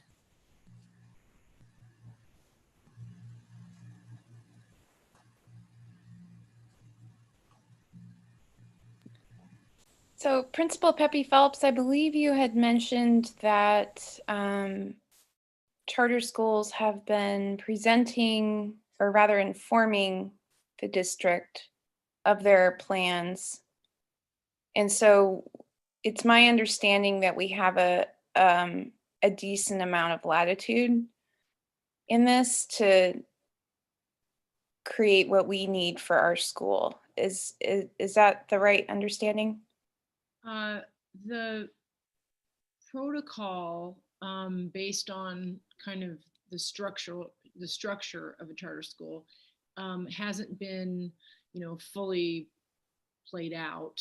But the structure of a charter school is that from under the school district, it's in line with the Anchorage School District. We also are chartered with the Anchorage School District and agree to, in our charter, to go along with their policies and things that they have put forth in the Anchorage School District, as well as the state. But as a charter school, and that's something that we as a board would be great to do a little bit more study on, as far as the levels of, the autonomy of charter schools. So whereas last time we had requested from the superintendent, and that we would have flexibility, however we want to phrase it, request, inform, letting the superintendent know that we as a charter school, feeling our autonomy with our board, with our governance board, would like, this is what the decision we've come to, that we would like to be flexible, or we'd like to deviate from what the Anchorage School District has set forth as their plan. So I don't, as far as all those little details of whether we're asking or whether we're telling, I would go with sort of informing in a respectful way of what the plan is from this body. Okay, thank you. That's helpful. I think what our aim should be tonight would be to make a decision regarding reopening in person in any capacity. And then based on the outcome of that decision, if we were to, again, I'm just saying possibilities here, if we were to decide to reopen physically, then we would want to form a committee to guide Principal Pepe Phelps in developing a more concrete plan. Jessie? I have one just point of clarification. Yeah. And then that is, with any of this potential opportunity for face-to-face, would there still be that understanding for families that they can opt to continue virtual only and retain their seat and do the learn from home while any student in any capacities in this, some other students might be in the building, right? Because I don't remember us talking about that for this meeting, but I want to make sure that that is still a part of the scenario for families. Is that true? Yes. I mean, sorry, Julie, I can't speak for you, but. No, you're correct. The offer in the beginning of the school year and how we set up the structure of this year included every family receiving an Earth Schooling Waldorf homeschool virtual program, that they have and teachers agreeing to align their teaching in, to include the components of that program, so that students can follow along in that way. And then there's a variety of flexible options within that this year for families. Families have, opt in to being with the teacher. Not for this school year, we are about as flexible as anyone could be. And anyway, that answers that question. We can go on. That's helpful. Thank you. The only other thing I I would want to express is with this board making this decision, if we're wanting to think about those options, I would really encourage as much faculty involvement in articulating those options as possible to ensure that we have, you know, the workforce that makes our school run. And that can really ensure the quality of education. If we don't have that buy-in and that support from the faculty, I think we are lost as a school.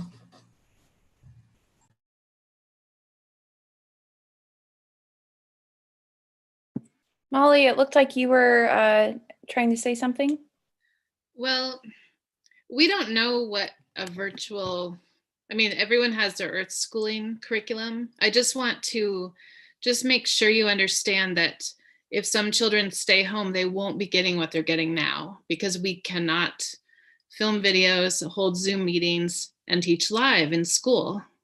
So it's not, and just also just keep in mind what we all want to be in school and be normal, but school is not going to be normal. It's not going to be normal. We're going to be wearing masks. It's going to be hard to hear each other.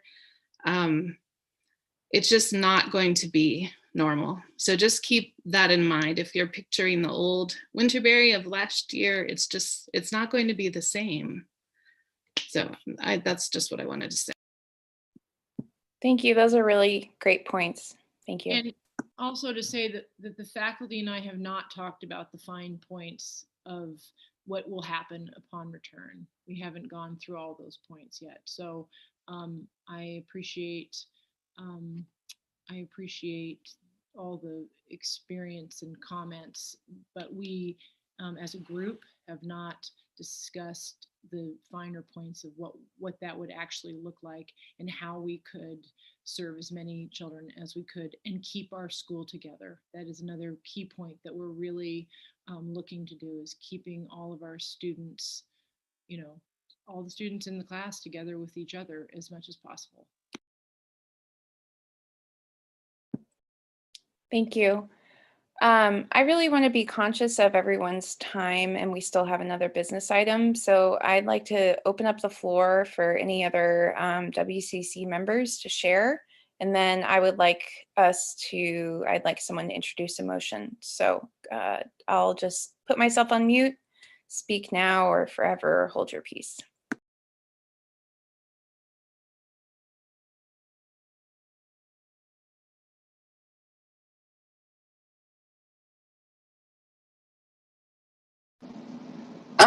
This is Sue, and I hear what everyone's saying, and the one thing I keep thinking about is this is like a lose-lose situation. I mean, I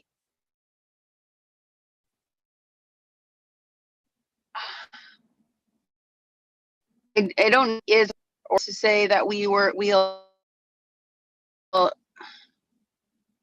don't know. I've in whatever month before in October, I felt like, okay, I felt like we had a plan, like we can continue to do virtual in the morning and then whatever offerings are going to be offered in the afternoon. That's what I had in my mind. Offerings come up to the school or something. And now that it's becoming more of a reality, I'm feeling a little less sure about what to do. But without our teachers and our staff, I have to get Miss Lisa off of my screen. I just looking at her. I don't want to get her off my screen. That without our teachers, our kids could just go to any school. And so I didn't want to do this. It's a hard decision to make as a board. And I really feel for parents and the kids that are struggling. I mean, my kiddos are kind of all over the place, and I'm just they're doing what they're doing. And they each have their own personalities and learning styles, and God bless them. Cause I'm in a room working with the door closed, and they're, they have somebody if the house catches on fire. So, I guess what I'm trying to say is that I want to, I would like to give teachers more weight and staff more weight in this decision than parents. But also as a community, what do we need? How can we support the children who really would benefit from more direct instruction or learning, and the families that really do need more support so they can maintain in the Winterberry community. So thank you for letting me kind of spill over, and I hope I made sense.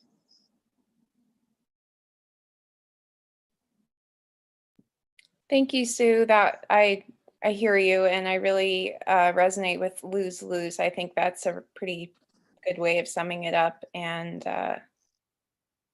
unfortunately, this is what this is the hard part of being on the board. I don't mean that to sound glib. It's just it's really tough, and I totally relate. So, are there any more comments before we move forward?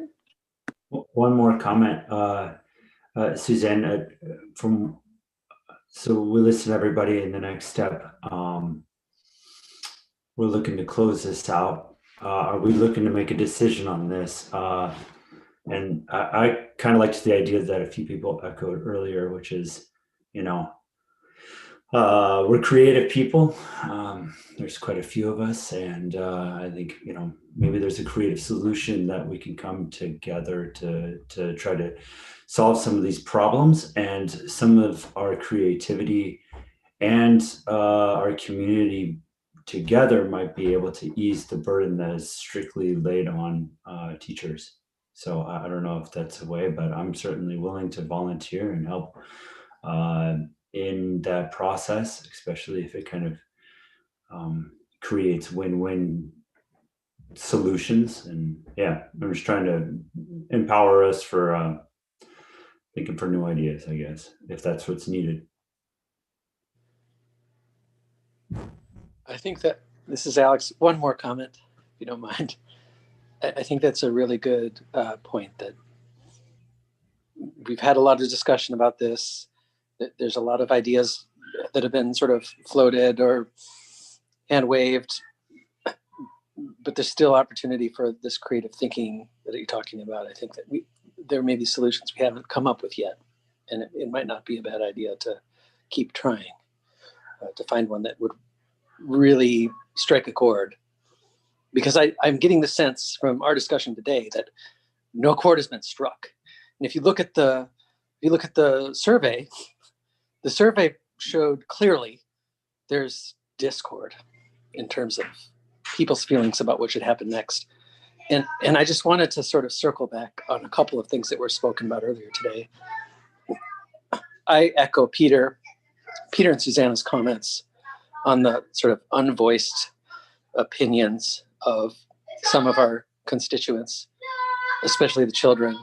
I can think of 3 offhand who I know personally who don't have the parents who are able to come to a WCC meeting and voice their opinion about their concerns for their children. And that speaks, pardon me, I'm going to, and that may, I think that implies that there's some children out there that aren't being taken care of. And I mean, the 2 people that came to our meeting today virtually, they're the only 2 community members that I've ever, maybe there was 1 or 2 other since I've been on the board that have actually come to a meeting. I think that speaks volumes. And then I know I thought I would keep it short, but as to the rhythm, there's no way, I think, to come up with a solution for in-person classes that solves that problem. But the kids haven't been in school for a year, and this is major disruption in their life. It's interfering with their rhythm for a whole year now. So, I mean, I would like to keep that in our consideration. That's my comments.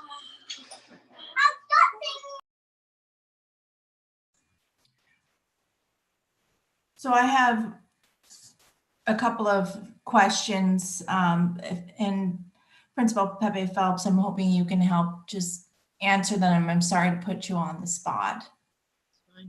But I feel like for this board, the heart of this is really around health and safety. And we've been talking a lot, as we should, about social emotional well-being, and we can acknowledge that our kids are struggling in that regard. But I want to focus attention right now on health and safety for faculty and for students. Do you feel right now that you have enough information and assurance that you would have access to the equipment and the materials needed to keep faculty and students safe if they were to be in the building again next year? That is a huge question. Do I feel like I have enough materials to keep faculty and children safe? I would never answer that question. That is too much. That's too much of a question, because I couldn't say if I could keep anybody safe. There's too many unknowns, but I could follow protocol from what, Dr. Zink and the school district and through CDC guidelines and things that have come down to my purview in what are the best case scenarios to the best of my ability. I mean, It would take really creative, we've played out all kinds of scenarios. Okay, well, how many kids are coming back, first of all? Because if we can only have a certain amount of kids in the classroom, we need to know how many children we can have in the classroom. Let's say that the goal is 6 feet of distance. That's but then the school district is like 3 to 6 feet of distance, because how can you really get 6 feet of distance? So if we're going to stick with 6 feet of distance, then again, like you had made reference to before, Jesse, it's like you're going to have to just work back. Like, okay, now let's find out how many kids are really coming to school. And then if you say you're coming to school, there can't be 4 more that show up on day 1, because now we've planned out for this amount of distance and all that. Okay, so say we have that. Then we've got to get our classrooms organized. And I feel like I have enough we definitely have enough masks. We have enough CARES Act money and sort of residual money from other savings this year in our budget that we can buy more masks if we need to. The school district initially said, that's it, we're giving to the charter schools this one load and that's it. But as we have been experiencing, today they came in and gave us hand sanitizer, little things on all, and put them in on our classrooms, mounted them to the wall. I mean, so the school district continues to give us things that originally they said, I don't know if we're going to have, enough to give you, but they come up with things to find, and they have been, to their credit, they have been, helpful. And they came and they measured for our Miss Colleen's plexiglass and asked what else they needed, and then they continue to reach out. And I feel like by pushing them a little bit, I could get more of what they've offered, even though they said not officially that they are generous in their offerings. And if they can and they have it to give, they're going to give it to us, I think. And if not, we'll purchase it and or make it, the whatever, PVC pipe in the shower curtain dividers kind of thing. I mean, people are in all schools are doing all kinds of things, and I sit in meetings every single week, 2 or 3 times a week, and listen to all the things that people are planning to do. So I have a lot of thoughts about that. That's helpful. But realistically, when people walk through our doors, and just getting that on board to try to do that actually, and then just the cleaning of the bathrooms and the miscellaneous things, it is a huge process to put together, a huge one. And it's one that we've been, chipping away at, working with, looking at, measuring, all that. So it's not like we're at the very beginning, but it's huge. And to your point about teachers, so great. I will go forward with this with 99% of the teachers unhappy or uncomfortable or afraid for their lives. I mean, what kind of, I mean, that's like a moral dilemma, forcing someone to be somewhere that they feel afraid for their life for, or the life of their loved ones. So I'm put in a position where I can force them. And yes, you want to work and your job and your benefits and whatever, well, come back. Is that something that I want to do, that I want to be in a position to do, with no one wanting to do that? But then, I gather some hope in the fact that with the vaccine, my sense is a little bit more time. We can definitely serve. Well, I say definitely. I'm pretty sure, pretty confident, because we were prepared to do it in October and November, that we are able to serve that handful of families that are like on the razor's edge. And my hope is that through flexibility and kind of looking and watching and taking in information ongoingly every single solitary day, that there will be a point where it will be, okay, here's our first entrance. We feel like we can handle this, and we have the faculty for it, or the support for it. And then, or I, hire substitute teachers, to manage kind of small groups in the school, again, to mitigate the extreme need, the critical need of our families. And I will not deviate from my voice for them, because I hear it. I've talked to them. I've read their emails. It exists. So I'm not at all turning any kind of deaf ear. But then it's the process of putting it together. And then we inch forward a little bit more. We watch the situation. Do the numbers come down? Does it look like vaccinations are happening? Are they productive? What's everybody's take on things? So time is our friend. Yes. So one other final question. I know you want to call the question, Susanna, and I get that, but I feel like there's a lot of unknowns, and it's hard to even know what the question is that you're seeking right now. Julie, what is the time frame? When is it that you are thinking that the district will be expecting for us to have students in the building? I think that's really important to know in terms of, like, for our decision making, what we need to grapple with tonight. What vote is necessary this evening? January 19th is when, at this point in time, and again, things have changed and things could change, but January 19th is the latest decision going forward from the superintendent to bring children back into the building in a staggered manner. In the neighborhood schools, it's the tutoring programs, the special ed students that are in most need of one-on-one and small group support, and the K through 2 students. So that is from the superintendent. That is what the directive is. And then I think I don't have the timeframes memorized, and I don't have them in front of me, unfortunately.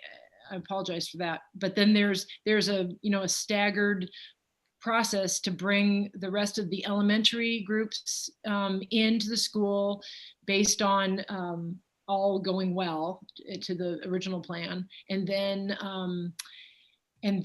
the high school secondary students will remain virtual through the third quarter, and then they will hopefully be brought back into high schools for the fourth quarter. That's the overall, that's the bare bones of the overarching plan. And it was in that letter, the last letter from the superintendent, when you want to go back, you go back and reference that. Okay. Yeah. It feels like there's a tremendous amount of pressure right now to be coming up with a decision, yet we don't know what we're deciding upon for a true plan. And I would really urge this body to be very thoughtful about our actions this evening. And I would think about perhaps looking at our past model of a committee approach, looking at a special meeting being called. I'd be hesitant to cast a vote this evening, given the dialogue, the information we received, and as Alex has articulated, the clear contrast and clash of preferences and feelings that we're hearing at this point in time. I think there's also Jesse, sort of to your point, I think there's like a scale of decisions that could potentially be made. From on one end of the scale, it's saying, okay, we're going to be fully virtual through the end of the year. And then on the other end of the scale, we have everyone in the classrooms the day after, the day that we can be. And there's a lot in the middle there. And I think I would agree that I don't want us to be forced into making an all or nothing decision, when I think to some extent, there is an all or nothing component by having some element of in-person learning, but it doesn't have to look like what the school district is doing. And I also do feel like it exists on sort of a gradient here. And so what I'm trying to say is, for instance, there was the plan with bringing those families in who were at the most dire straits and offering that support for them. That's one example. So I hear you that a vote at this point, it would be difficult to know what to vote for without more time to consider and invite comment and have a more solid plan. Is that encapsulating what folks are feeling here? I just have one question. Have we been given any official flexibility, and is that something that we have to request? And if so, could that be the only thing that's done at this time, is an official request from us to the district for flexibility in creating our own plan? And if so, saying that there would be some sort of timeline in which we provide that. I don't know if, because if they say no, it becomes kind of a moot point pretty quickly, and the additional discussion is no longer necessary. We just deal with what they give us. But if there is that actual official, yes, you have the flexibility to create your own plan after some sort of request, then we get immediately to work on what we submit to them and whatever timeline they want for it. So Peter, it's my understanding that we have that flexibility. We're fortunate to be in a position this time around where we have that. Earlier in the year, it was not the case. But okay, as long great, as thank you. And Molly, you bring it. I was speaking in hyperbole. We would not bring all students back at the same time, but I should be careful about speaking in hyperbole in a meeting here. So, yes. Is there any other thoughts on this? I like the idea of I not voting on, okay, we open, we don't open time. I just don't feel like we have a real clear question in front of us. And I feel like what Alex has said about, and also Mark, and Jesse, like we have a lot of creativity on this committee and also with the faculty. I feel like it would behoove us to, just step back a little bit and, get input like from the faculty about, okay, if we were to open in some capacity, what would it take for you to feel safe enough and to come back in some capacity, smaller groups, limited hours, whatever, or is it, or we're at the point where we're not going to, like, the faculty are just not, like, there's no scenario where they're going to come back until everybody's vaccinated. I guess I feel like we just need to form like another committee or have another special meeting. And tonight, like, we've already been on this call for over 2 hours or something, almost 3. So it's not going to get figured out tonight. That's my feeling. So, why don't we try to put our heads together either in another time at another meeting or in a committee form, but just take a pause tonight.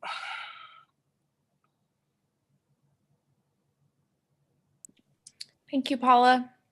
That really does seem to be the consensus of the group. I really wish, for the sake of everyone, it would be so great if we could say, you know what, this is what we're going to do. But it really, I think this meeting has revealed that there's a lot of exploration we still need to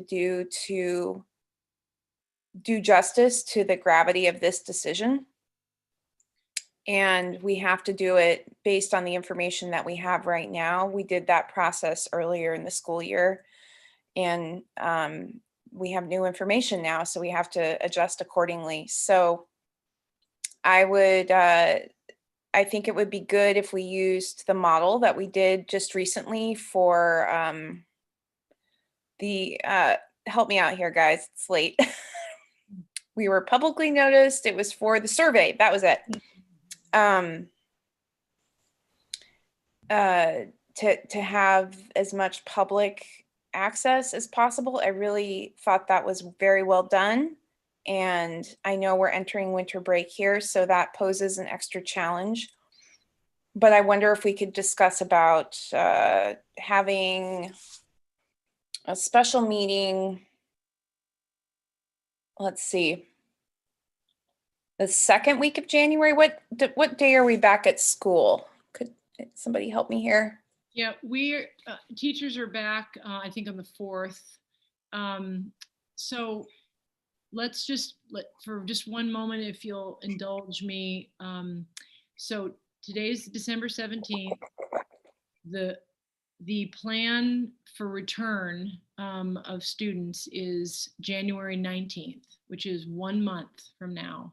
So, I mean, just thinking on thinking from my point of view, as a principal of a school that I have to organize to either go back in person, that would give me approximately 5 days to inform my faculty and create an environment for my school and make a plan, unless I put 2 plans out during my Christmas break time to, side by side, so that by the time the WCC gets back and decides on one or the other how it's going to work, because we do need to let the superintendent know. I mean, that was the request from Daryl. He's been asking me, when's your WCC meeting? When's your WCC meeting? And I'm like, it's on Thursday, on the 17th. So most charter schools, one other had their WCC or their APC meeting tonight. We're like one of the later ones to have it. That's how I'm feeling. If we end this meeting with no decision by the board of whether or not we are going to follow the school district track, or we're going to do something in a different way, then I am going to be left with creating 2 completely standalone plans that I will have to think about and then inform my faculty and staff at a very late date. We just don't have the luxury of time. So, Julie, are your faculty now dispersed? You're not coming back together? Well, we're not dispersed. Tomorrow is an in-service day. So they are working on their reports for their semester Q2 reports tomorrow. I think that in reflection to your prior statements on the pressure you're under, and that's helpful for us to hear, I think it would be prudent then to take this back to your faculty and to have additional conversations that could better inform this body's ability to articulate that plan and make an informed, balanced decision as a board. So in that same thought, what information beyond the survey, beyond the very specific questions about their comfort levels that they just finished today, what additional information would you need or request that I ask them?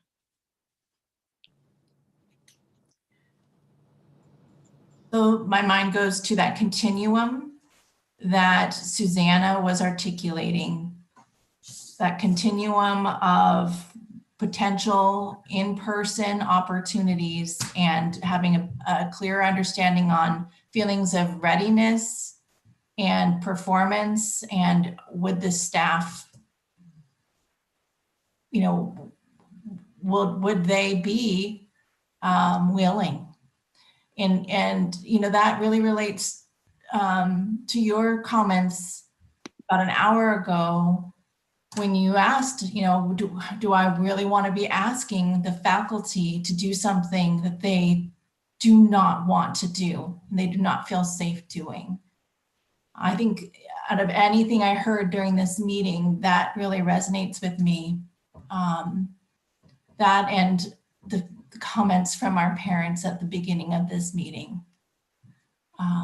So that's really where I'm stuck, frankly, is, and Ms. Lisa, yes, your concerns are not only for yourselves, but for the community as a whole, but it's all about safety.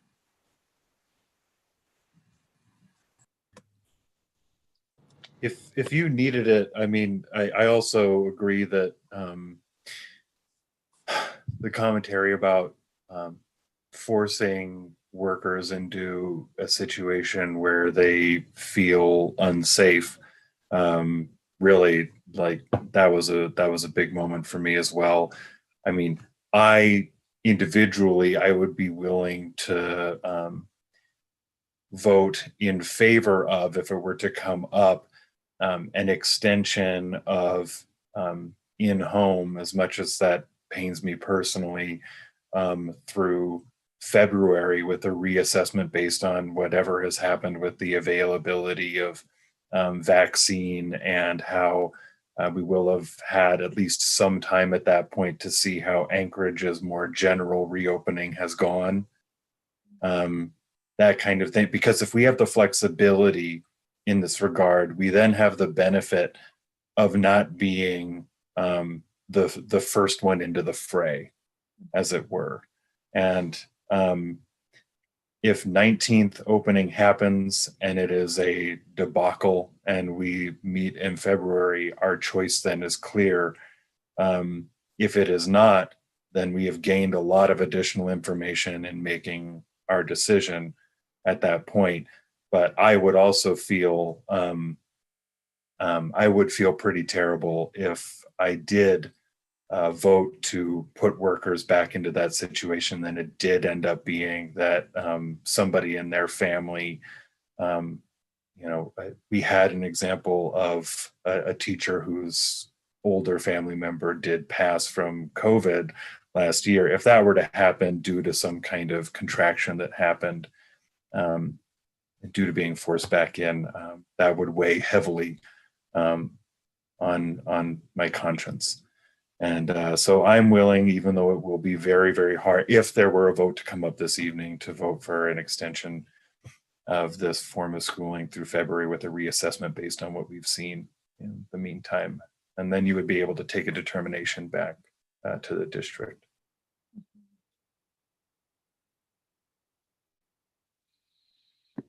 Peter, that's a really good articulation. I think what I'm hearing you say is you're asking our families to hang in there for another month past the time proposed by the school district so that we can make a deliberative and conscious decision based on the ground new information, based on what is happening in our community. Is that what you're saying? Yeah, yeah, and I will be one of the you know, parents dealing with some of the emotional repercussions of that. But I think that I would be willing to vote yes if the motion came up to say that we give Ms. Pepe Phelps the ability to go back to the district and say that our intention as a school is to reevaluate in February based on what we have seen in the meantime, larger social factors, as well as the Anchorage school district's reopening. I would definitely be open to that. It would be great if at that time we had lots of positive evidence towards our ability to do so, and then say we get to close out the year and maybe even look to have it, ongoing connections between classes over the summer, if not, education or whatever, but some sort of more deliberate connection via classes or whatever. But yeah, I'd be really uncomfortable overriding the feelings of faculty to force them into that situation. That hit me pretty hard. I think just speaking personally, if that's the direction we pursue, I'd really want to see some. I would not want us to be where we are today in February, where we're feeling stuck and divided. I think it would be good if we had a proposed plan in place to vote on at that time, instead of a yes or no vote, if that makes sense. Because I think the more information we can have, that's the better. And yeah, so I would want us to have a plan in place, which I'm not saying that we form a committee over the holidays, but I do think that it would need to be some sort of, our decision-making would need to be, I think it would be good to be guided by a committee who would be willing to watch what's happening on the district level and then form a plan in response to that best serves the needs of the teachers and students, while recognizing that not everyone's needs are going to be fully met, which is just the most heartbreaking part of this whole conversation. And yeah, so is that making sense? Yeah, and I feel like this would potentially give us the time, because I would also feel bad sending Miss Pepe Phelps back without any answer. And while this does feel like a form of kicking the can down the road a bit, it's not oh, this is a hard decision, let's just not make one. That that can be. I do feel like no matter what choice I make, I'm letting somebody down, and that is a tough place to be. But this might allow for some kind of compromise / middle ground. And then we say that February's WCC is hard vote. We continue this way for the rest of the year, or this is what we do for the remainder of the year, kind of thing, so that there's a hard stop and start point. I don't know. But you folks know education stuff a lot better than me. So if there's any thoughts on that, I'd really appreciate it. This is Sue, and I just think that also it'll be good to have numbers from kind of what happens from Thanksgiving till now in those 2 weeks, and then we'll have numbers from a rise if there's a spike in community spread or whatever over Christmas. That will have those numbers by WCC's meeting for January, and that in January then. But I think that we do form a committee in January with full support from all three bodies of what it would look like starting February.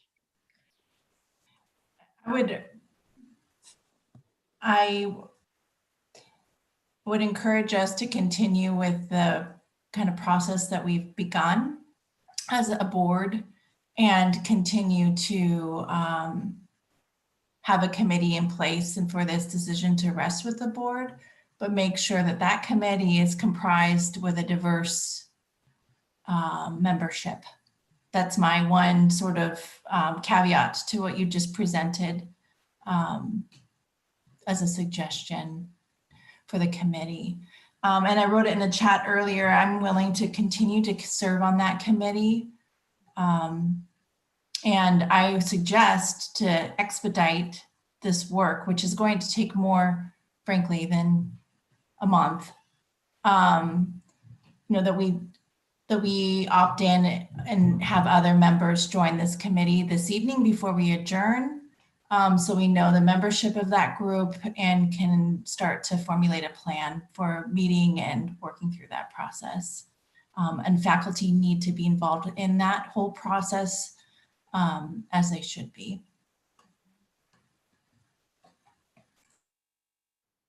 Okay, just from a point of order, I would like us to vote first and then move from there to a committee. So I would like to have a motion. Let's see, how should we say this? Jesse, you're so good at this. I'll state the motion. Okay. I make a motion to support Principal Pepe Phelps in communicating to the Anchorage School District that Winterberry's APC requests flexibility to continue with our virtual instruction through January. And then we will assess as the APC at our February meeting, our next steps at that time. Thank you, Jesse. And like before, I need a verbal yes or no from everybody. Just we need to make it very clear the way that we are voting. So you're voting either yes, we want to continue in this virtual model until we can assess in February, or no, we do not want to continue in this virtual model until February. Wait, that came out wrong. Is everyone clear what you're voting for? Thumbs up? Yes, and do you need a second for that motion? Because I am willing to second. Yes, I do need a second. Okay. Also, I just need to see who is voting. So, Miss Lisa, Mark, Peter, Alex, Megan, Jesse, Paula. Okay, Sue. Okay. All right, everyone. Before we vote, can I ask one question? Principal Pepe Phelps, is this helpful? Are we going in the right direction? Well, like was stated before, it is an impossible almost situation because you have people that have different needs. Every person has a different feelings. But yes, to answer your question, it is helpful to make some, to give us a little bit more breathing room to gather more information if that is what the WCC needs. And it helps me to have a little bit more space to identify what's going on and work with the committee and the three bodies, which I definitely value that way of proceeding. Can I just ask a real quick question before we vote? I mean, is it possible to, have this vote where we're going to vote on continuing virtual or not, but to also like somehow accommodate the needs of so many parents that want to send their kids back? Like, even even if it's not the traditional Winterberry the way it has always been, like somehow opening the school to, families that are in desperate straits that, if they don't have a place to put their child in January, they might be going bankrupt, or they might be losing their business, or, becoming homeless. I mean, Right. I feel like there's real economic and social, emotional, hard stuff going on right now. And I feel like, leaving this for more and more weeks and just leaving those people hanging is just really, I feel very, I don't know what the word is, but I'm just hearing those parents that spoke at the very beginning of this meeting that normally don't come to these meetings, and I just feel like, I think most of the people on this committee are going to vote to keep it virtual. But is there any way that we could offer something to families that have high needs at this point for their children and their own economic survival? That has always been a part of my plan when we were going to stay virtual before. We always we had we do still. I mean, it hasn't just a plan that's been prepared and sitting on the desk. That is definitely a possibility. The only issue now is who will care for those children if no faculty or staff are going to come back to the building. I have options. I mean, I can hire substitutes. I can do that. And because there's an express need, and I know that there's a need, that has been my sort of side thought in the last few days, reading the information over from the faculty and community, thinking, okay, well, what direction could I do? And I don't know. I mean, are there substitute teachers available? Do substitute teachers want to come back? I mean, it is less than ideal for for the philosophy of our program, but I feel like if we vetted loving, kind individuals that would come and care for this group of students while they're doing their virtual work and having different activities, we could probably work that out. And I could talk to our faculty more directly, who would be willing to give a little bit of time here or there. That conversation can be opened up, definitely. And I hear you. And again, it would stay within the realm of not being less conservative, because if the district opens up, then we too can open up in a different way. We initially thought that we would do that small group in the school, the high critical need students, and also an outdoor offering. I mean, we can like we talked about the continuum. There's many ways that we can move ourselves toward what we ultimately want. And I'm with a little bit of rest behind me, I'm going to come up with all kinds of creative ways. In this moment, I don't have a brain cell, but I will, and I do, and I actually love thinking about new and different ways to solve problems. So anyway, I feel confident that we can come to taking care of the majority, if not all of the needs in some way of our families. That makes me feel a lot better.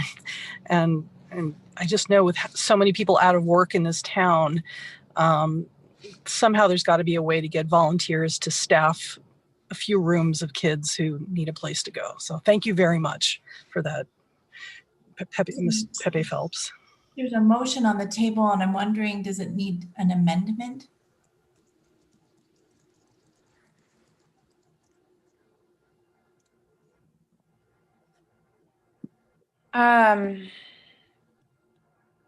Yes.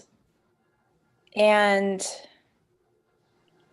thank you for raising the continuum, because this is exactly what I was thinking about. Well,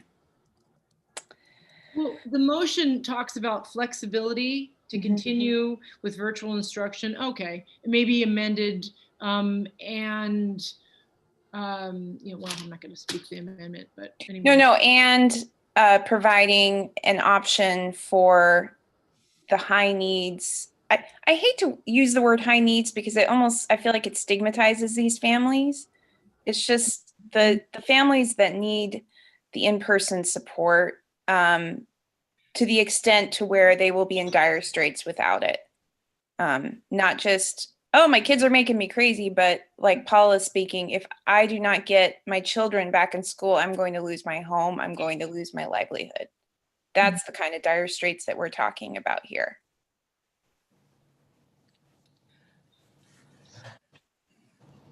I don't think I can amend my motion, and I know that Susanna cannot make the motion amendment either. Is there a willing board member that will amend that motion? And it might help, Molly, could you please restate the motion just to help people so they know how best to amend it, please? I'm so sorry. I missed it. I was going to go back and watch the video because I realized I missed what you said. Okay, that's okay. I can say it again. Sorry. And I'll say it one more time. The WCC, which is also the Academic Policy Committee or Council, supports Principal Pepe Phelps requesting flexibility from the Anchorage School District to continue with virtual instruction through January with the flexibility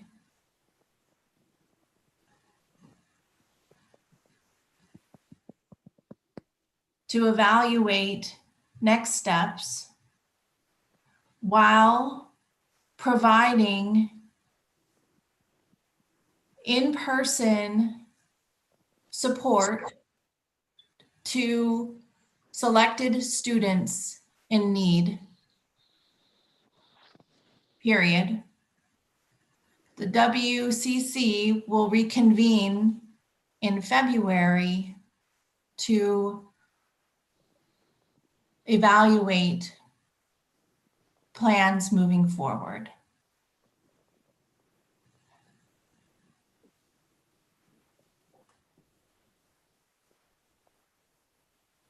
Could I ask a question?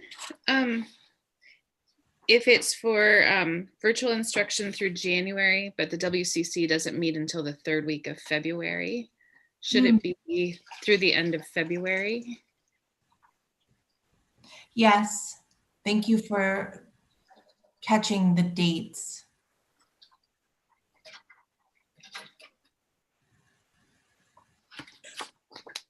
So do you want me to read it back? I think I have it. Yes, because I think it might need a little help. The WCC supports Principal Pepe Phelps requesting flexibility from Anchorage School District to continue with virtual instruction through February with the flexibility to evaluate next steps while providing in-person support to selected students in need. The WCC will reconvene in February to evaluate plans moving forward. So is the amendment in that motion? Because I thought, okay. That's what I was going to say too. I think you amended it when you. I did, I amended it, and I hope that's okay because we didn't have a recorded motion. Yep. Okay. That's fine. All right, so moving forward, we have a motion on the table and Peter has seconded it. So please, everybody vote. I'll vote first. I vote yes in favor of empowering Principal Pepe Phelps to speak to the school district and having the flexibility while also providing in-person support to those families who are in need starting in January. Did I get that right? Yeah, I think it's sufficiently vague, but it does, provide a way for us as a committee or us as a group or a subcommittee to work with the faculty and some parents, who are in a situation where they need some kind of in-person support to work out the finer details. But I think the way you worded it captures that. So I would support that.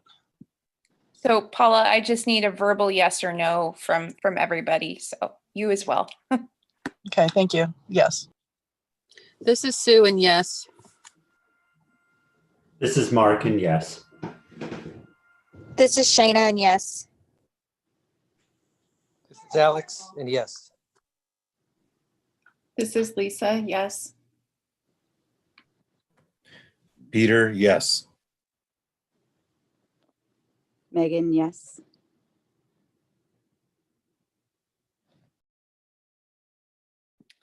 Okay. Thank you, everyone.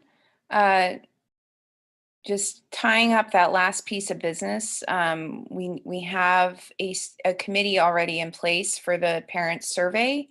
Let's have that be an opt out. If you do not want to be on this committee moving forward for the next step, now would be a great time to say that. Otherwise, if you want to be a part of that committee moving forward, then please stay on it. Does that work?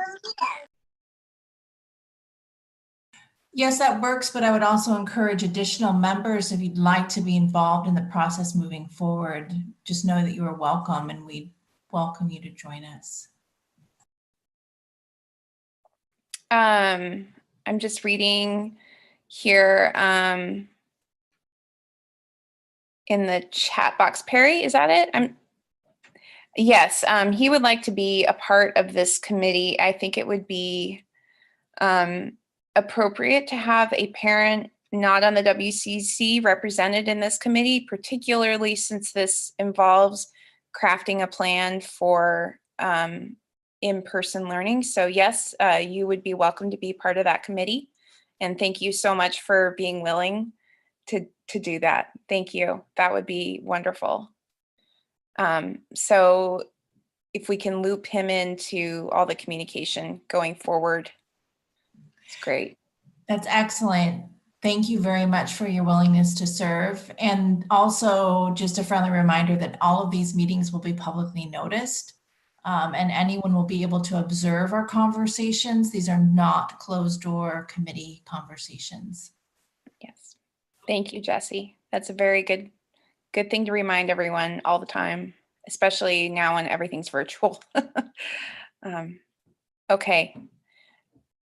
So that item of business is tied up now. Moving forward, let's move on to voting on our budget. Shayna went over that already in her budget report. Did anyone have, if you had anything that you wanted to discuss with the budget, please feel free to bring that up. Otherwise, what was that? Otherwise, can I get a motion of approval for the budget? I'd like to motion we approve the budget as presented by Shayna tonight for 2022. For the next fiscal year. Thank you, Megan. Yes. I second. Okay, all in favor? All right, thank you, everyone. Motion carried. We can have a lightning round of gratitude and then close it up for the night. I am grateful for everyone for hanging in there for a very, very long meeting. I know that this is nothing compared to how WCC used to be, but you know, this was pretty long. So thank you everyone for really engaging with this incredibly hard process that we're in yet again. So thank you, all of you. And I hope everyone has a wonderful solstice and Christmas and whatever holiday you celebrate. I hope it's filled with joy and not too much stress. I'm grateful for everybody's vulnerability in the discussion. It can be very easy for these things, these types of discussions to either devolve into defensiveness or become all about business because it's too hard to engage with the difficult emotional side of the determinations. So thank you everybody for being open to that and then discussing things to an end that actually feels like we accomplished something in the evening we can agree on and move forward with.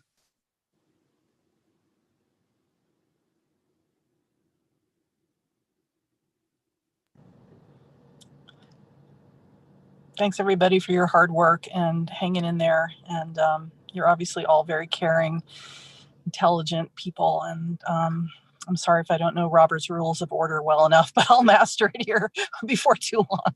So happy holidays, everybody. And thank you very much.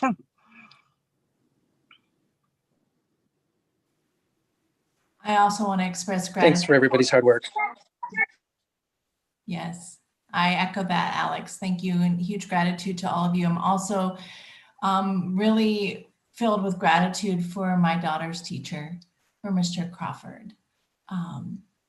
Neva has been really benefiting from his instruction, even in these hard times, and doing so at our kitchen table. And today, Mr. Crawford let everyone go, and my daughter wasn't ready yet and proceeded to spend almost a full hour doing her work side by side with Mr. Crawford. And he just hung out and let her do that. That's how it is. He's there for her, and it's made a huge difference, huge. So my big gratitude goes to Mr. Crawford this evening. I would like to expand, echo for all the things that people have said before, but also for our faculty and our staff. They're a really exceptional group of people who are so heart driven in their work, and they work very, very hard, and they love their students, and they want the very best for their students, and they are longing to be back as soon as they feel like they possibly can. And for this great WCC group, and I've been a part of a lot of WCC groups through the years, and a lot of different groups at Winterberry, and this is a really great group of people with so much heart and so much just intelligence, and like Peter said, willing to be vulnerable, which I feel extremely grateful for, because I do think that can further things. I want to try and find this little quote, but anyways, I'll pop back on with here it is. When I was writing for the newsletter little thing today, I came across this, Steiner's belief. He wanted to activate the capacity of people to be able to transform themselves continuously. And I thought, wow, what an amazing concept to be thinking in these times, to be able to activate our capacity to transform ourselves continuously. So I appreciate the time that you've all taken, and I just makes me smile every time Alex turns on his audio. It's like he just tries to get his things in before the children's voices come around him. And I know that all of you are holding back the doors, and to that I appreciate it. And I'll cut it off. Happy season to all of you. It's Ricky for Winterberry Music. Thank you for having me this evening, and thank you for your gratitude too. I have a friend who says gratitude is something that is felt. Like if you're thankful for someone, they could feel it. I was like, I beg to differ. I feel like I'm teaching into the void sometimes. So it was Peter's comment tonight that really uplifted me, like the music blob thing that I posted the other day. Like, oh, someone is actually watching these. So thank you for recognizing that, and for having the teachers' input as part of this community, being a stakeholder with you guys, being one team with us. I really appreciate it.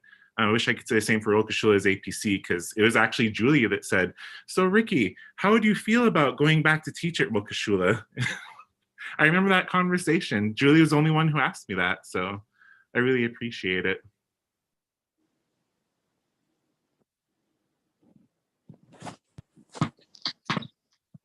This is Sue. I just appreciate, I say it every time, I appreciate the teachers, the staff, this group. And right now I'm appreciating the spiral outside of our school because my family loves forced family functions because we get out and force them out, but then when we actually do it, there's laughter and smiles. So we will be making use of the spiral up there before it disappears. So Want to be the official caretakers? maybe Jesse and I can team up. I am really grateful for this body too. And I am really grateful for Nick and Ryan taking this evening to come and voice their concerns. I really appreciate your voices. Thank you.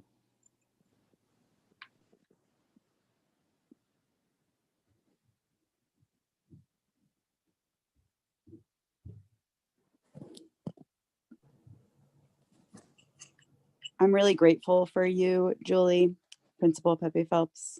I really appreciate, I've seen how much work over the years you've put in. You've already done the work of so many full-time principals over the years with Winterberry, as a parent and a teacher and an aide, and now our principal. And it's been a gift to watch you do all this. And I really appreciate you. And I'm very, and I know how much work you're going to put into making sure that those families that need the work there, that they'll get that. And I feel like kind of elated with gratitude that you and Colleen and anybody who can help are going to take care of the people that need to be taken care of. And I really appreciate that you guys are willing to put yourselves out like that. Thank you.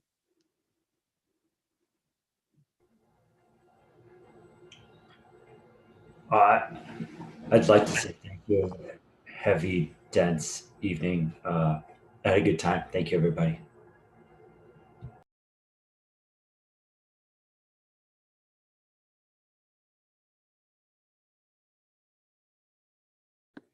Can I get a motion to adjourn if there's nothing else to say? This is Sue and I make a motion to adjourn. All right, in a second. This is Paula. I second. All right, all in favor? All right, thanks everyone. Happy holidays, and all respective committees will be in communication soon.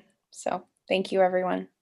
Stay healthy, everybody. Bye. Yes, be well, be well. Be well. Happy New Year. Yes. Come on, 2021.